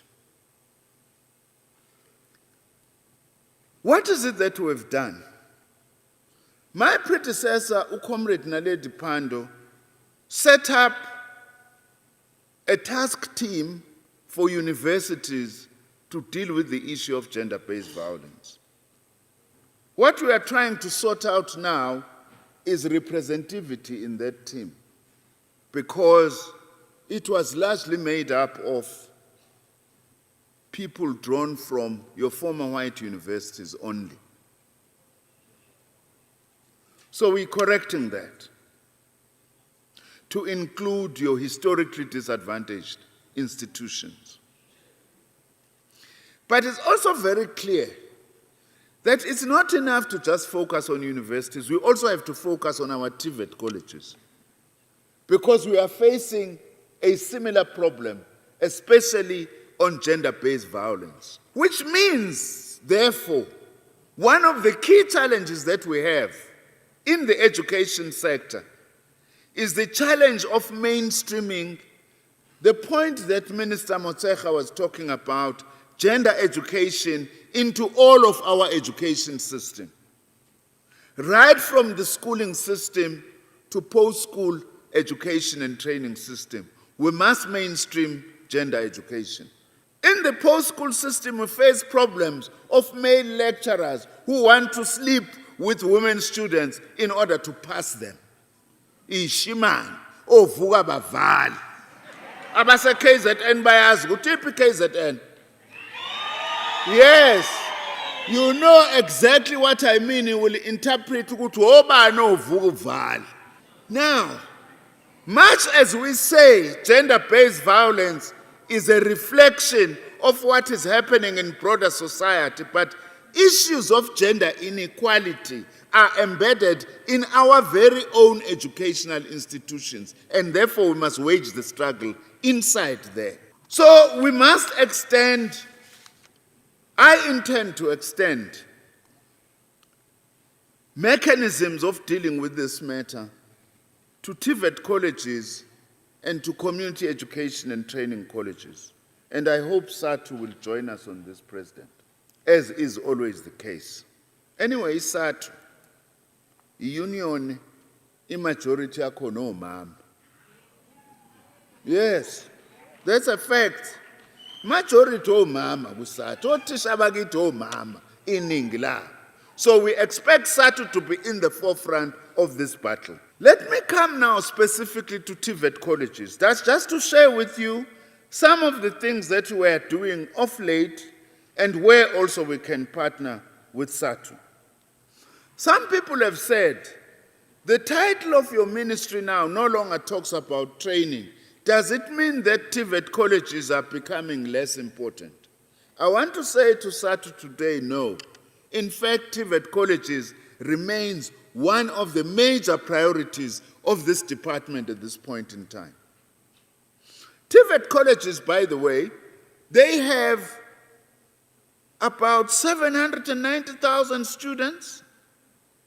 The last count we made, that is audited, and universities have got 1.1 million.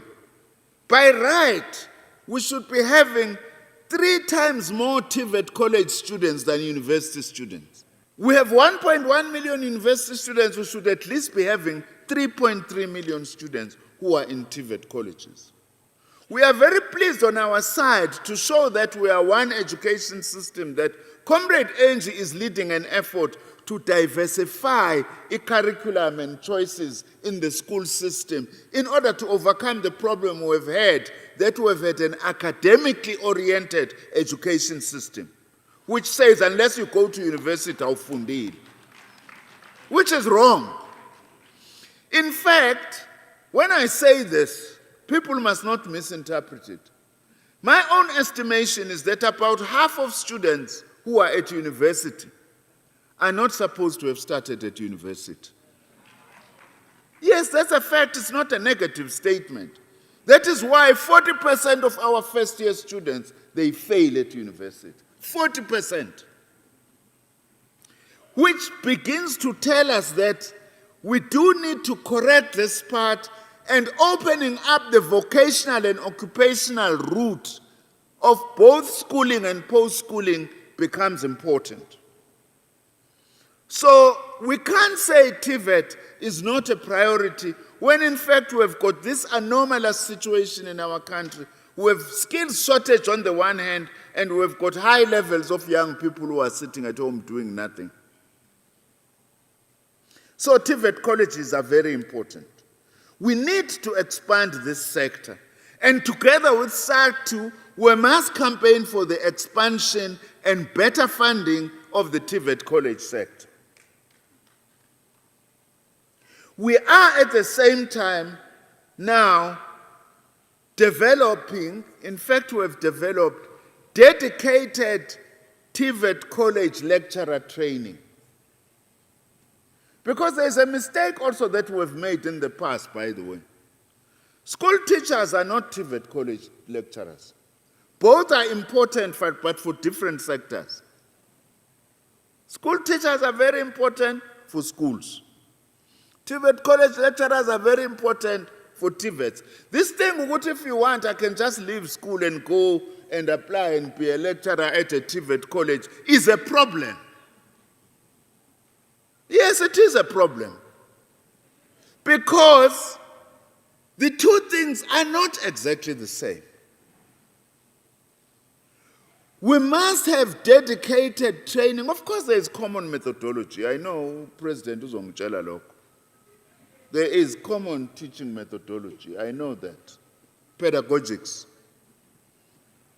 But the two sectors are not exactly the same. They've got distinct offerings.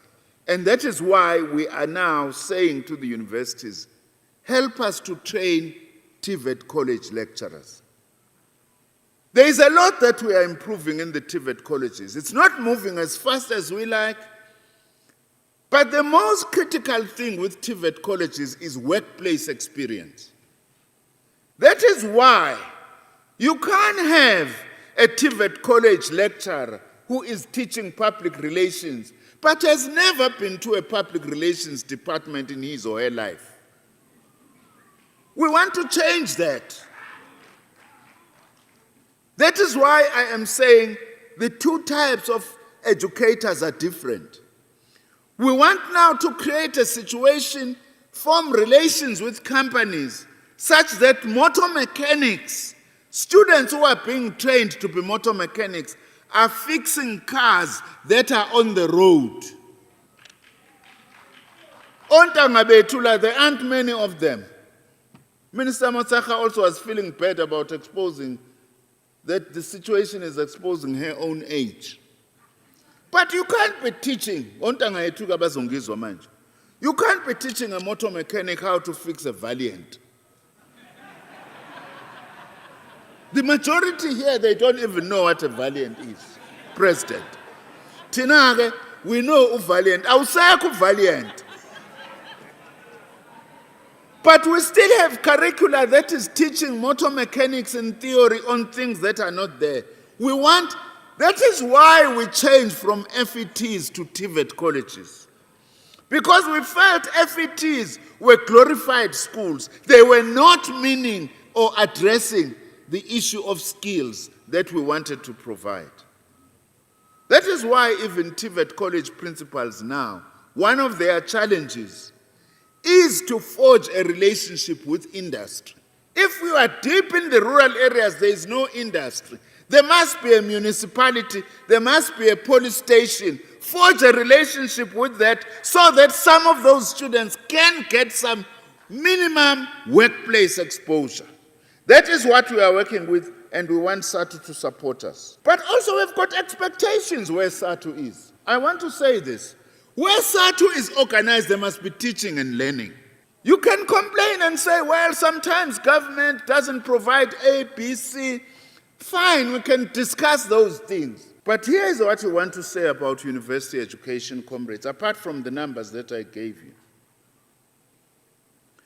One of the biggest challenges we have is about student accommodation. The reason for this is simple. The numbers of students grew faster than infrastructure has been able to catch up.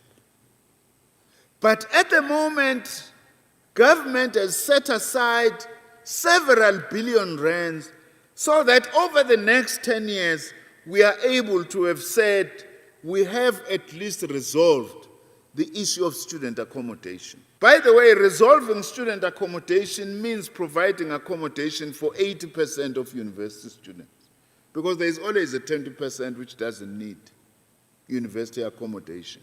They've got their own ways, others are staying at home and so on. But it's very clear to me that the priority is rural universities. If you go to University of Zululand, if you go to Mthatha, you go to Fort Hare, Alice, if you don't have university accommodation, unfortunately some members of our community, they build some shack-like structures and charge students to stay there in an environment that is not conducive to learning. We are aware of that as government. We may not be having enough money to deal with the whole problem all at once, but it's clear that rural universities must be a priority because they do not even have other options, unlike the situation sometimes in urban areas. That is why when I visited University of Zululand, we agreed that they must start building 3,500 beds over the next 3 years as a way of beginning to address this. But we have got money, we are building 4,000 beds at Fort Hare.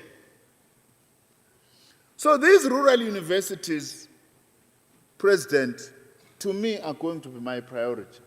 I'm not saying the rest of the universities are not important. Because we cannot continue also having these rural universities almost remaining the same as they were under apartheid. They cater for the poorest of the students from the rural areas. And being poor and being from a rural area does not mean that you are incapable.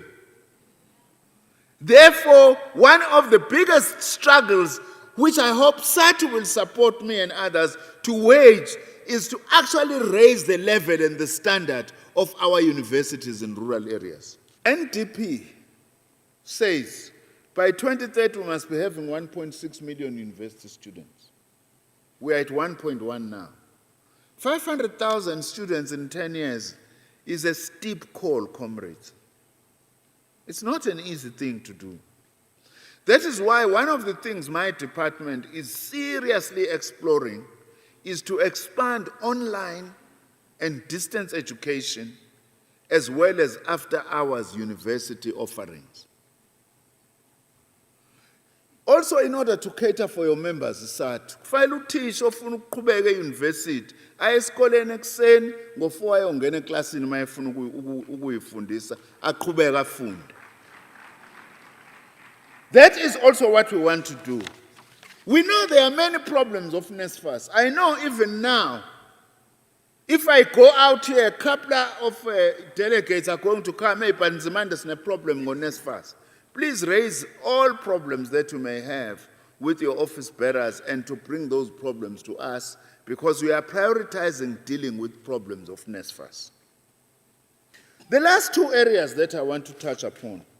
Government is now decided to follow what it calls the district development model. This thing potentially is very good because it's 3 levels of government focusing in each district. In other words, what it means is that since I'm building 3,500 beds at the University of Zululand as an example, I can't then afterwards realize that very nice residences, but there are no roads. Nice residences, but the clinic still remains small. In other words, other government departments must come in, including the provinces, including the municipality, to be part of that. Government has now started with OR Tambo. Where is OR Tambo? Delegates. NIP. That's a pilot, OR Tambo district, for this district development model. Now, what it means is that the regional secretary was SADTU, OR Tambo president. Ngifuna ukuthi uma ngifika kuyena, that regional secretary must be able to tell me what is the economy of OR Tambo district. What are the plans of government generally in the OR Tambo district? What are the educational programs that are there? What are the planned educational programs? And what is the role of SADTU in that context? In other words, our leaders must be cadres. They must understand in each area. That is the power of this district model. Similarly, if I go to OR Tambo, I ask the district secretary of the SACP, tell us about this district. Akufanele Nkwankwazi must be able to tell us what is the state of the district and what are the challenges and what is the Communist Party doing there. If we are to support this thing also has got the potential, by the way, once it's transparent, what money is going to be spent in OR Tambo district as an example, by different levels of government, there's going to be less corruption. It's got implications to strengthen our organizations at regional and at district level. Waterberg, where is Waterberg? Now Waterberg. In that area, SADTU needs to be strong so that whatever programs are there, SADTU knows, and the alliance as a whole. That is what is important about this. Let me also talk about this university, by the way, by solidarity, before I sit down. Because this thing is in the media, that is Solidarity is going to be building an Afrikaans-only university and so on. I want to say to you, comrades, I have no such application in my office as things stand now. Secondly, in terms of our law, no private institution is entitled to use the word university. If you're private, universities are only public institutions. Of course, the Constitution allows anybody to start a private institution. We can't stop Solidarity if it wants to start a private institution in terms of the Constitution. But you can't start an institution that is going to violate the Bill of Rights and use any language, not just Afrikaans, any language, to discriminate against any sector of South African society. That is the position of government. A revolution yet is faced with so many challenges. Unless organized workers and the working class organize themselves to play a leading role in the sectors in which we operate, our revolution is in trouble. That is why we are hard, even on unions that are organizing where there are state-owned enterprises. What were you doing when the Guptas were looting Eskom, no Transnet? Where were our progressive trade unions? We are also wanting to say to you as the public sector union, where are you as SADTU when the PIC is just being used from your own pension money to fund very dubious programs when you do not have a decent housing subsidy system as public sector workers? You pay the price for not even asking GEMS that you belong to. How is that money? Who is the middleman in GEMS? I'm raising this proudly as an ANC minister, because unless the trade union is there, izodliwa lezi imali zenu. And they are going to be used in a manner that is actually not correct. So we expect SADTU to be excellent. You must be excellent teachers, you must be excellent principals, you must also be excellent guardians of your own money. Good luck with your Congress.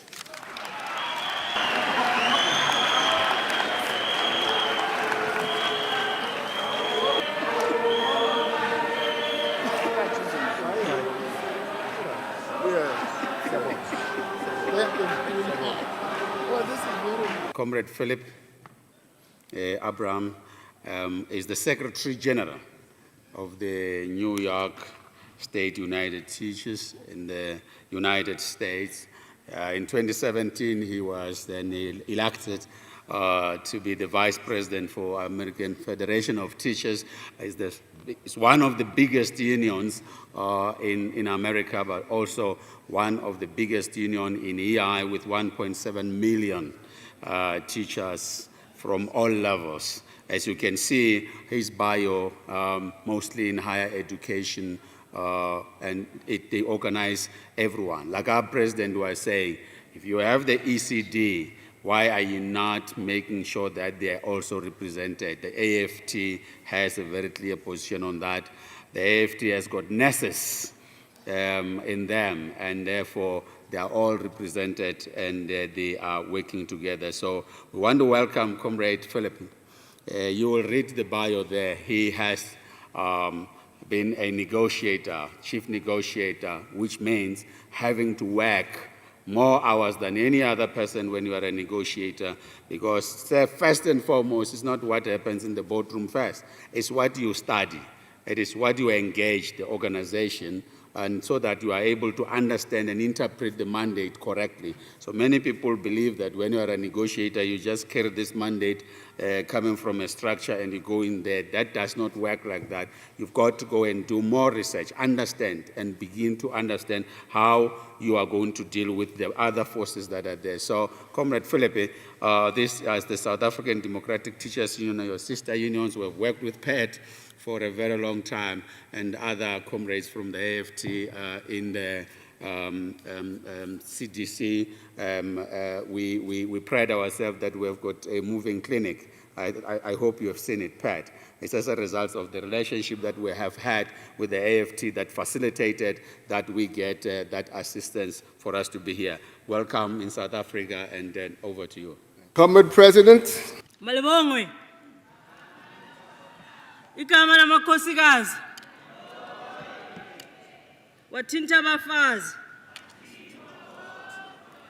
Comrade President, thank you very much. We're going to light 2 candles today. And let me first start by indicating the objectives for us to light in these 2 candles. The first one is to honor the memory of those we lost because of gender-based violence, and to honor the memories of our colleagues who died on the line of duty. The second objective is to raise awareness and encourage comrades to speak out and take a stand against gender-based violence, to show support to those who are victims of gender-based violence and lost loved ones because of gender-based violence.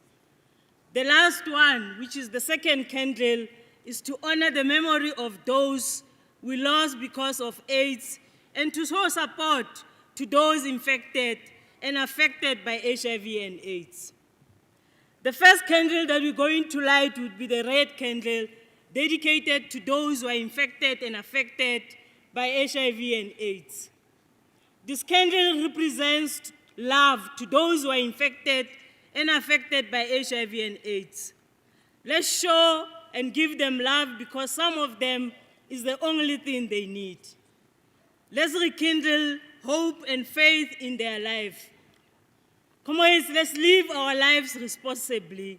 Please condomize all the times. The second candle is the candle dedicated to the victims of gender-based violence and the colleagues that we have lost during the line of duty. It is no use that the women take a stand against femicide. Only women take a stand against femicide.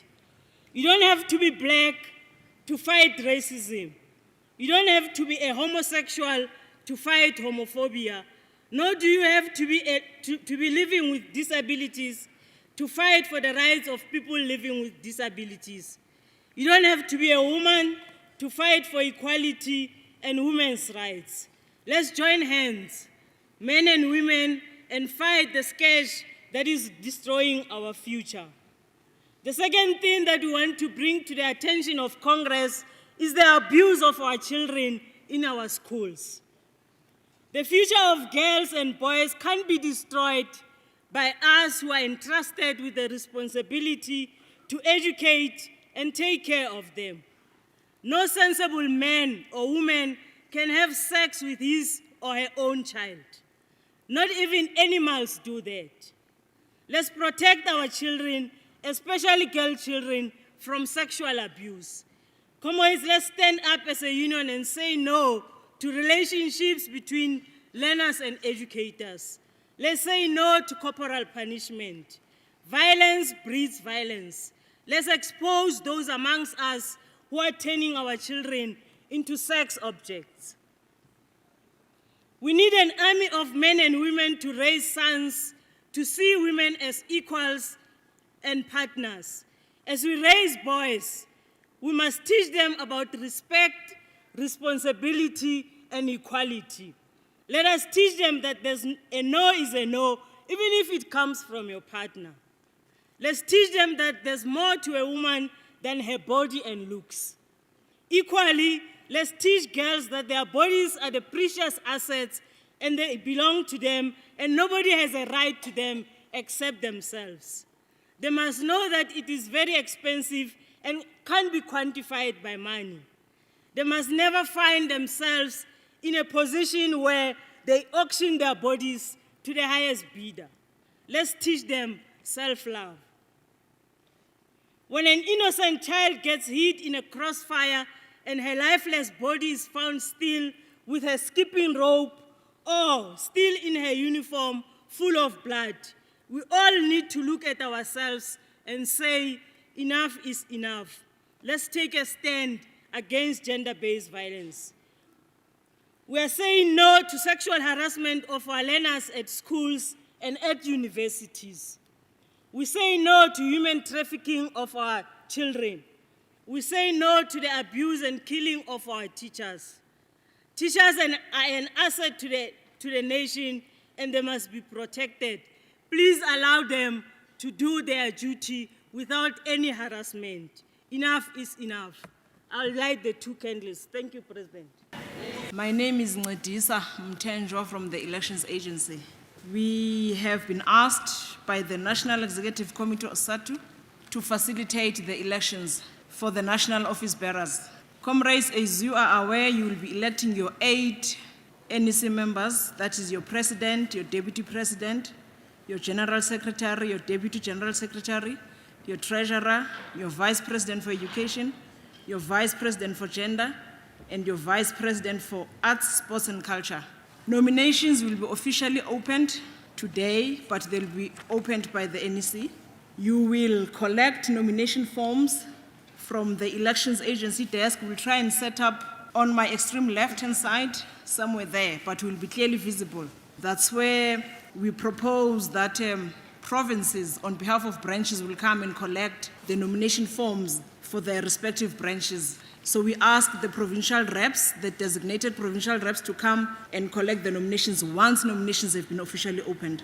In terms of the nomination screening and validation, comrades, once we have closed nominations, we will then test nominations and check if they are valid. For a nomination to qualify, it has to be nominated and seconded by a different branch. A branch cannot nominate or second two different names for the same position. People that are nominated or candidates must declare or accept the nomination or sign the nomination in the relevant section appearing on the nomination form.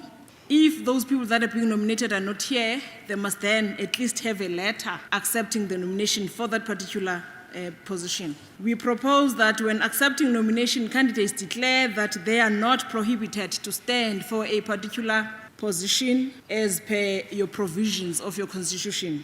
After we've concluded the nomination screening and validation, we will then prepare a report. We will request to be given an opportunity to come and brief conference on the outcomes of the nominations. It is at that point that we will then give comrades that would have reconsidered their positions or status to officially withdraw if they want to withdraw for a particular position, comrades. When voting, comrades, you will be voting at Hall 9. It's not far from your plenary hall. You will then be required to bring your name tag as well as an additional form of identification, your ID, your driver's license, your passport, but something that would, because this tag would not be enough, so we'd want at least an additional form of identification so that we satisfy ourselves that the person that is presenting himself is indeed the person that is, or the holder of the identity, the tag. Voting will be by secret ballot. Comrades, we are busy setting up at Hall 9 so that we are ready for any eventuality. Your ballot paper, comrades, we propose that it be put in one page with all positions that are being contested so that we try and save paper and trees, comrades. So positions will the first position appearing on the constitution that is being contested, that's how they will appear, but they'll be in alpha order by the surnames of the candidates. We will then verify voters electronically because we want to speed up the queues, because Congress is not about voting, but we want to expedite the voting process. Then comrades will be issued with one ballot paper containing all the contested positions, and then they'll be making their marks in a designated voting booth and be inked on your left-hand thumb. Proceed to deposit their ballot papers in the box that will be sealed in the presence of observers and washed in the presence of observers. Then they'll be marshaled out and come back to plenary.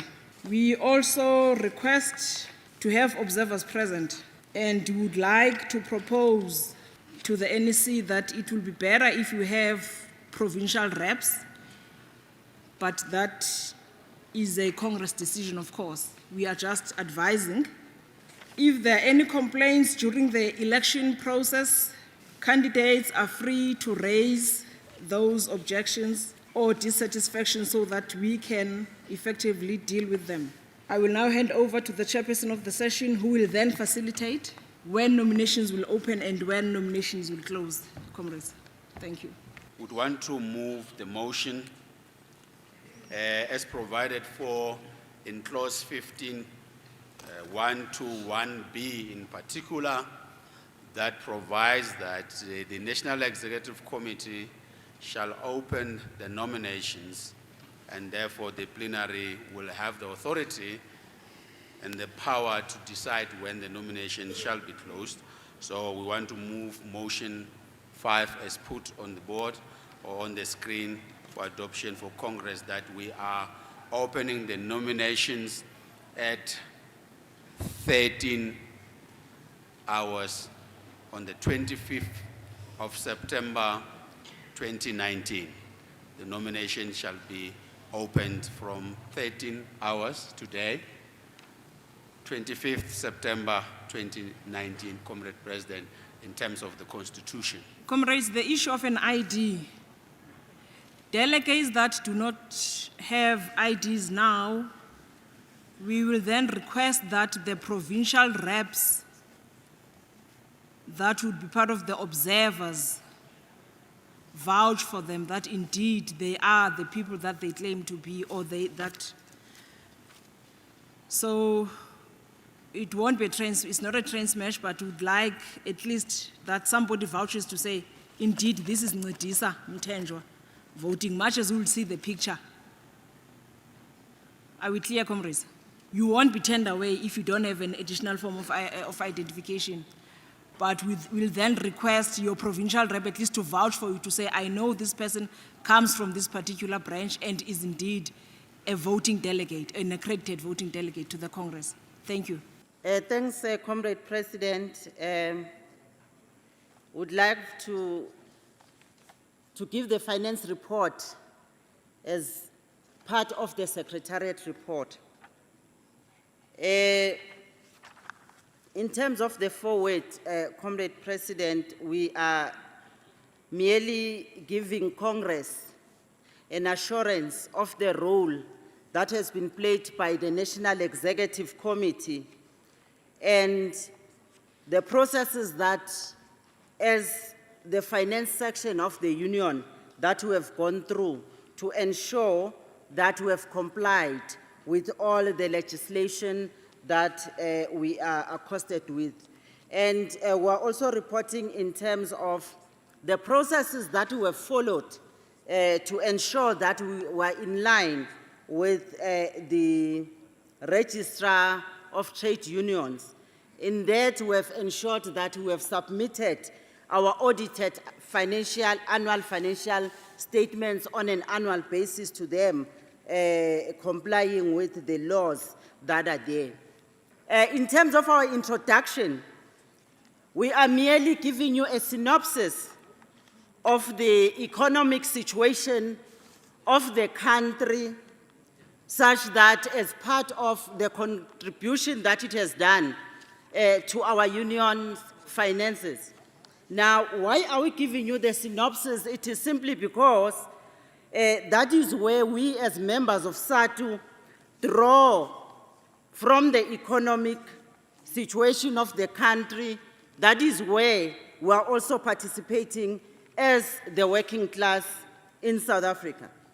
So we're saying, Comrade President, is that there are other factors that have taken toll into the financial situation of the country, including our pairs as teachers. And we are putting a few bullets to name but a few of these aspects. The VAT increase has indeed ensured that it has affected us as teachers because it has increased the general cost of living. The continuous fuel increases have also had an effect. Electricity, it is a shame because yesterday you used to buy an electricity of a particular amount and be able to draw certain units from that amount. But it has since ensured that when you buy electricity of the same amount today, you do not get even half of what you got yesterday, but even less than half. So electricity hikes and the scandals that the Secretariat report spoke about earlier, the KPMG, VBS, and Steinhoff scandals as well. But we are also describing our members as a union, that our members as SADTU members are indeed the working class, and they suffer both as individuals because they are affected by these things, and they also suffer collectively because as and when we contribute to this organization, we do that in a cohort as members of the union. So we're also trying to give a synopsis of the economic growth since 2017 but we are not going to go through that. But then, as we proceed, we are saying nothing has really changed much since there was a study that was done in order to look into the economic situation of the country. On page 3 of the document, we are looking at the strategy, which is goal number 5, to ensure a delivery-based organizational excellence. And then we are reporting that since our last Congress in 2014, as an organization, shortly thereafter, we went into a strategic plan and ensured that out of the 5-year plan, we came up with a program. And this program, we are listing the activities that we planned out of that strategic plan. And then we are going to take them one by one in order for us to be able to see, in terms of those programs, if indeed we're able to have them or to implement them. And if there were challenges, what are the challenges and what are the possible ways that are going to be able to assist us to navigate through those challenges that we came across. So in terms of developing a financial management calendar, that we did in a form of an annual calendar, and then in that calendar, amongst other things, it incorporated meetings of the Financial Committee, which is, of course, a subcommittee of the National Executive Committee. We are reporting to Congress, Comrade President, that the FinComs did as well sit as per the prescripts of the finance manual. But the Secretariat report before even ensured that they reported about the same in terms of the meetings. We are representing there on page 3 the members of the Finance Committee in the year under review. In terms of the achievement, we are reflecting there that we have indeed complied in terms of our finance manual, but in terms of challenges is that amongst other processes in terms of finances that we had, is that auditors have reported that, as we are reporting to you, that as National FinCom, we complied to the prescripts of the finance manual. But the auditors in their reports have been reporting that the same is not happening in other structures of the organization, including in provinces. So there is no compliance in that regard. So in terms of our strategic shift to say what then do we do in order for us to be able to ensure that we correct the above challenge, it is that we should ensure that all structures of the union adhere to our policy of finance, which is our finance manual, and in that we must ensure that on a quarterly basis, we do have our quarterly meetings of the Finance Committee. In terms of our implemented program, is that the finance policy itself requires that we do submit the annual budget. And this annual budget is a document that must be submitted to the executive structure in every part of the organization. So in terms of us and our achievement, we can report that since the last Congress, we have indeed compiled all those budgets. We submitted them accordingly as per policy to the National Executive Committee, and they were adopted there. And we have ensured that we did not even go to an extent of starting another financial year before having had a forthcoming year's budget being adopted. So we've complied there. We've achieved in that one.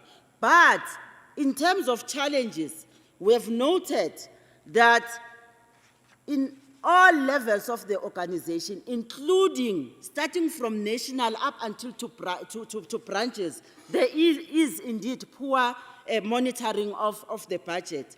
And also, when we look into other structures, is that budgets are there, but these budgets are not compiled on an annual basis, President. What happens is that they are merely copied from the previous year into another year as a form of compliance. Therefore, in that way, they do not reflect the actual purpose of a budget. And in that way as well, it does not speak to the programs that have to be implemented by the organization.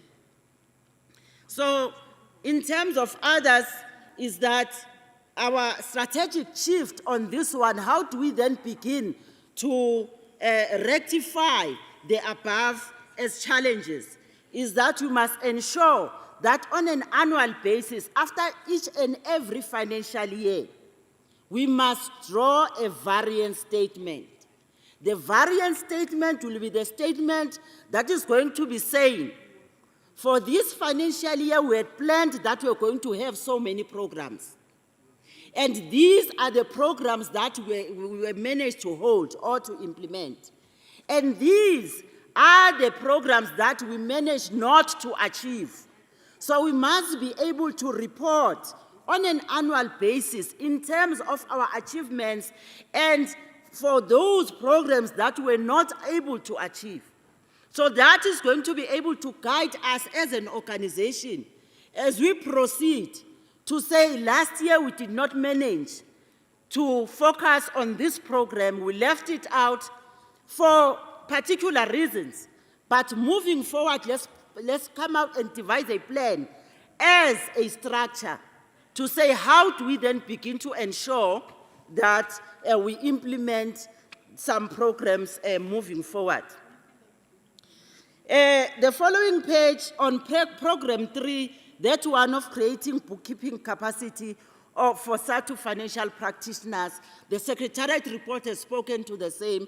We are not going to repeat it. Merely there, we are representing in terms of the financial workshops that we ran in 2015, that was to ensure that we capacitated the financial capacity in the provinces and the regions. Now, regional administrators, provincial administrators, finance clerks, as well as provincial treasurers were part of the training. That is where we ensured that we trained them on ACPEC, we trained them in terms of accounting, in terms of the external audit requirements, and so on. So we've listed them there. But in terms of the challenges that we are raising, is that most of the regions, even today, do not have computers or gadgets for them to be able to access the internet and be able to capture on the system of ACPAC on a monthly basis. There is a high turnover in terms of regional treasurers, and the knowledge that is gained, that has been gained in the workshop is lost through our constitutional processes, which of course you cannot say we are going to run away from constitutional processes. But moving forward, it is imperative for us to say, how do we then begin to go back and capacitate the treasurers that have just been elected? So amongst others, we can be counting other treasurers that came after the workshops have been done. But I think in terms of our induction as well as an organization in our programs, we must ensure that in the induction program itself, finances remain a standing item throughout the organization, because finances are the pillar of the union. As we continue with the report, you are going to be able to see clearly that as an organization, we rely solely on our subscription for us to be able to survive as a union. So in order for us to progress further as a union, it is imperative such that we ensure that each and everyone that is concerned with the finances has got the necessary capacity in them. We're also reporting in terms of Program 4 of the SADTU Cooperative Bank that as part of the resolutions in 2014, and although the Secretariat have spoken about this cooperative bank, I think it is important for us as well from the financial point of view to speak about it and report to Congress that there has been work that was done to ensure that there was an establishment of this co-op bank. There were processes that as an organization were to go through, and including ensuring that we got expertise from outside the union, but within the alliance, for them to be able to come and assist the organization with empowerment to that regard. We have indeed ensured that there was work that was done, including everything else that has been required in terms of submission, paperwork, and so on. But we must also, Comrade President, attribute the success of the union in the establishment of this bank to Comrade Tebogo Padu, who has been very instrumental, comrades, to ensure that he capacitated us as an organization as to how do we go about establishing the co-op bank. Can we give Comrade Tebza a round of applause, comrades, in appreciation? Thank you so much. So we're listing there in terms of the achievements when we started in April 2016, giving you the working group that was there. And as we can be able to see, it is evident in the last bullet there, as we have just clapped for Comrade Tebza, that he has always been there for giving us guidance and technical assistance.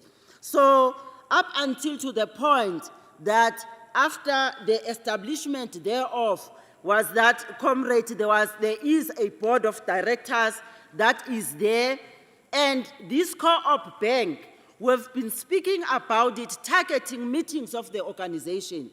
And our main aim, it is for us to ensure that at the end of the day, we will be dealing with what the General Secretary was saying before. We'll be making the banking institutions uncomfortable because we'll be tapping onto their space.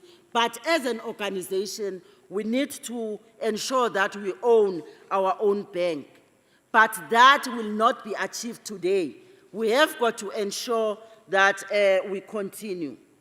Now, as part and parcel of our challenges is that the growth of the SADTU Cooperative Bank membership is very slow.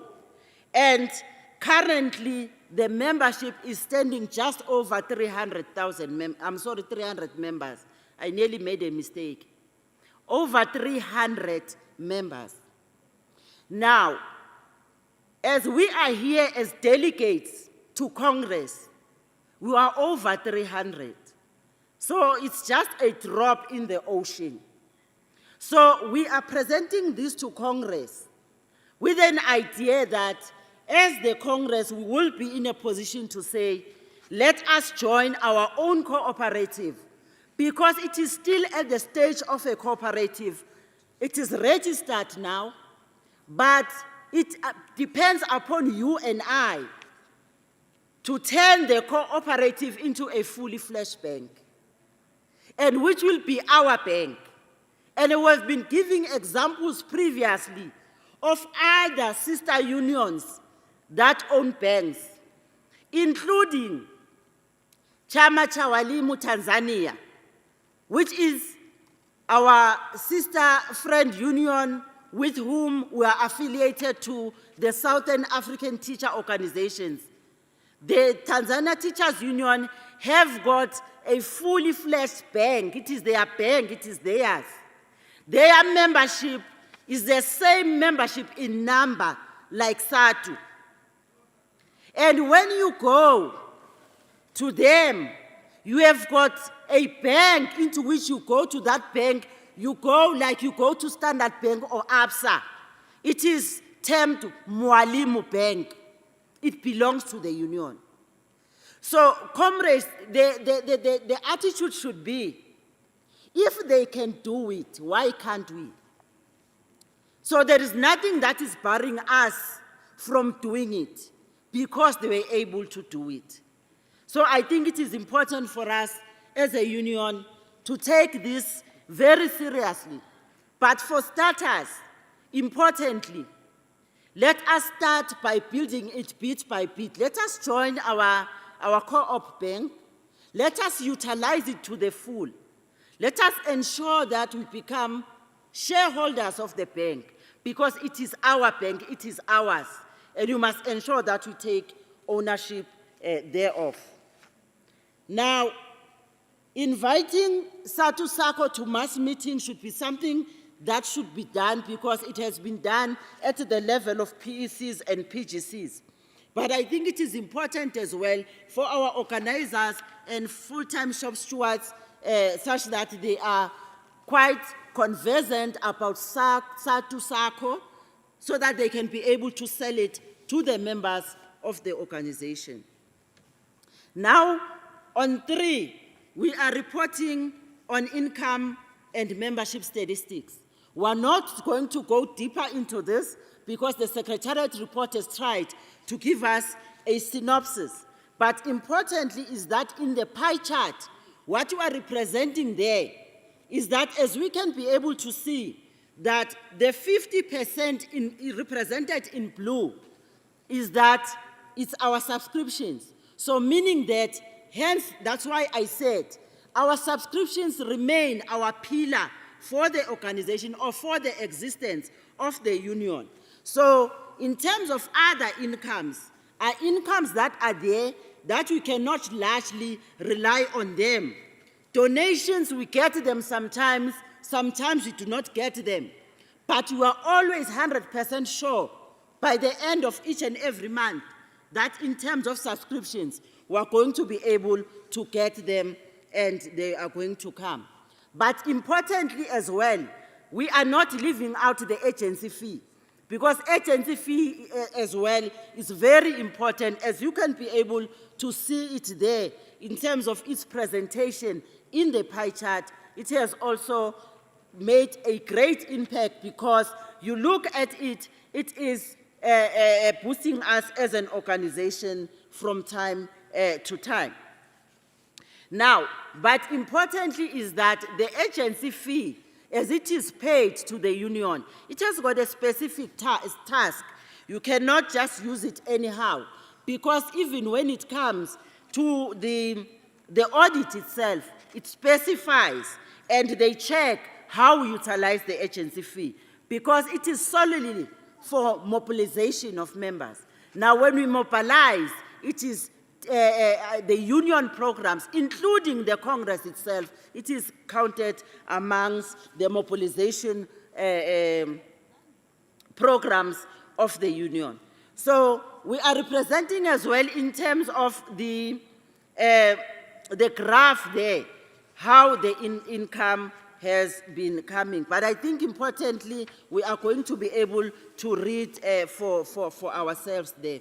So we're reporting as well in terms of the membership statistics from 2014, how much we have grown as an organization, although we must say, President, that there have been fluctuations due to different reasons. But in 2014, importantly, is that our membership reduced by 3,000 members. Now, what was the reason for this? It was the challenges that have been outlined here before by the DGS when he was reporting in terms of the provinces. That each time we have got challenges in our structures, indeed that is also going to impact on our membership.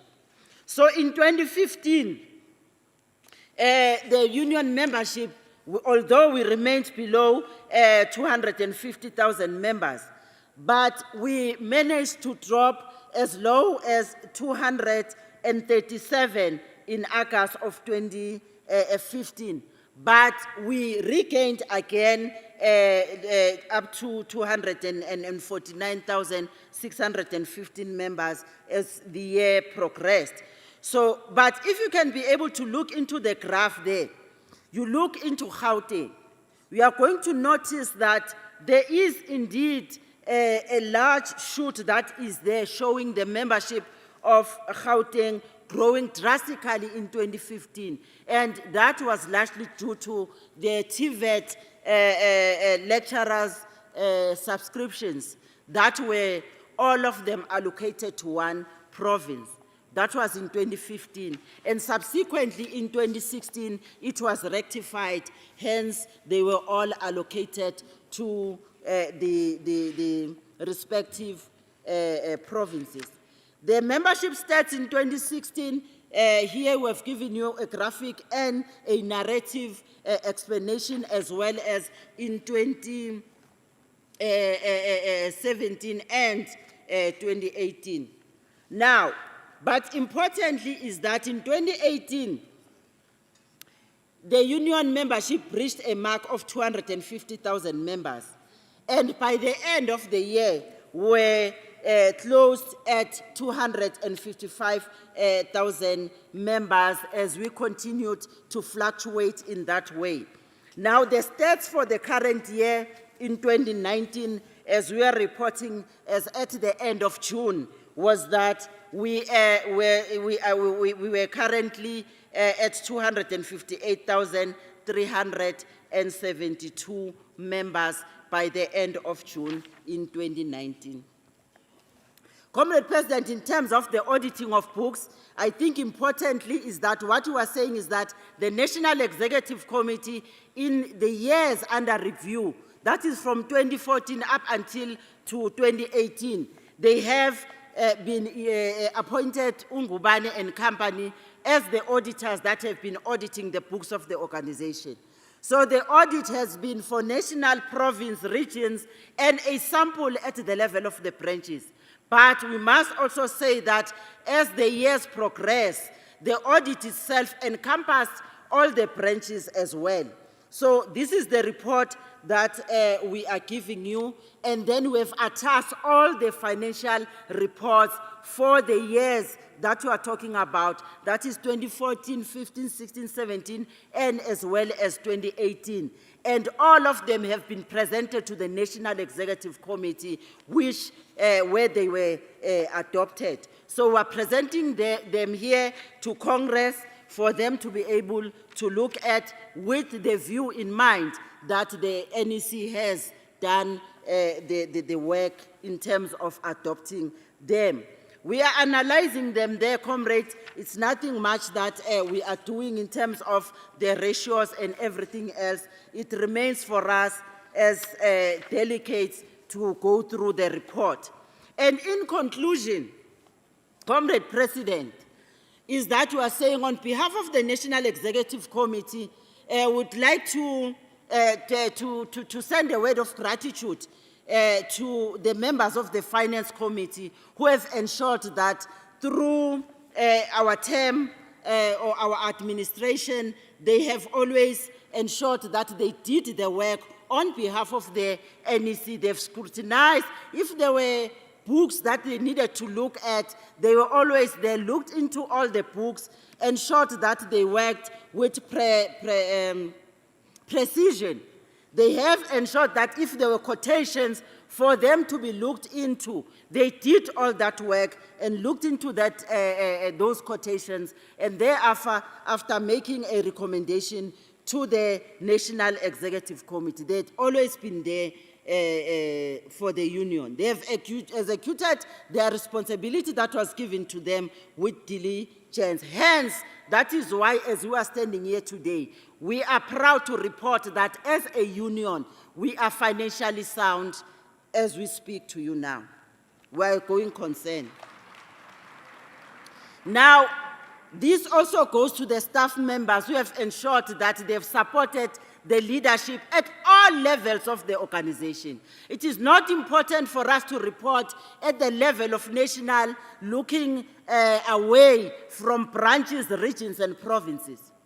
If anything is not happening at the level of the branch or at the level of the region, so it is not possible for us to perform well at the level of national. So it is important for us to appreciate all our staff members throughout the level of the union.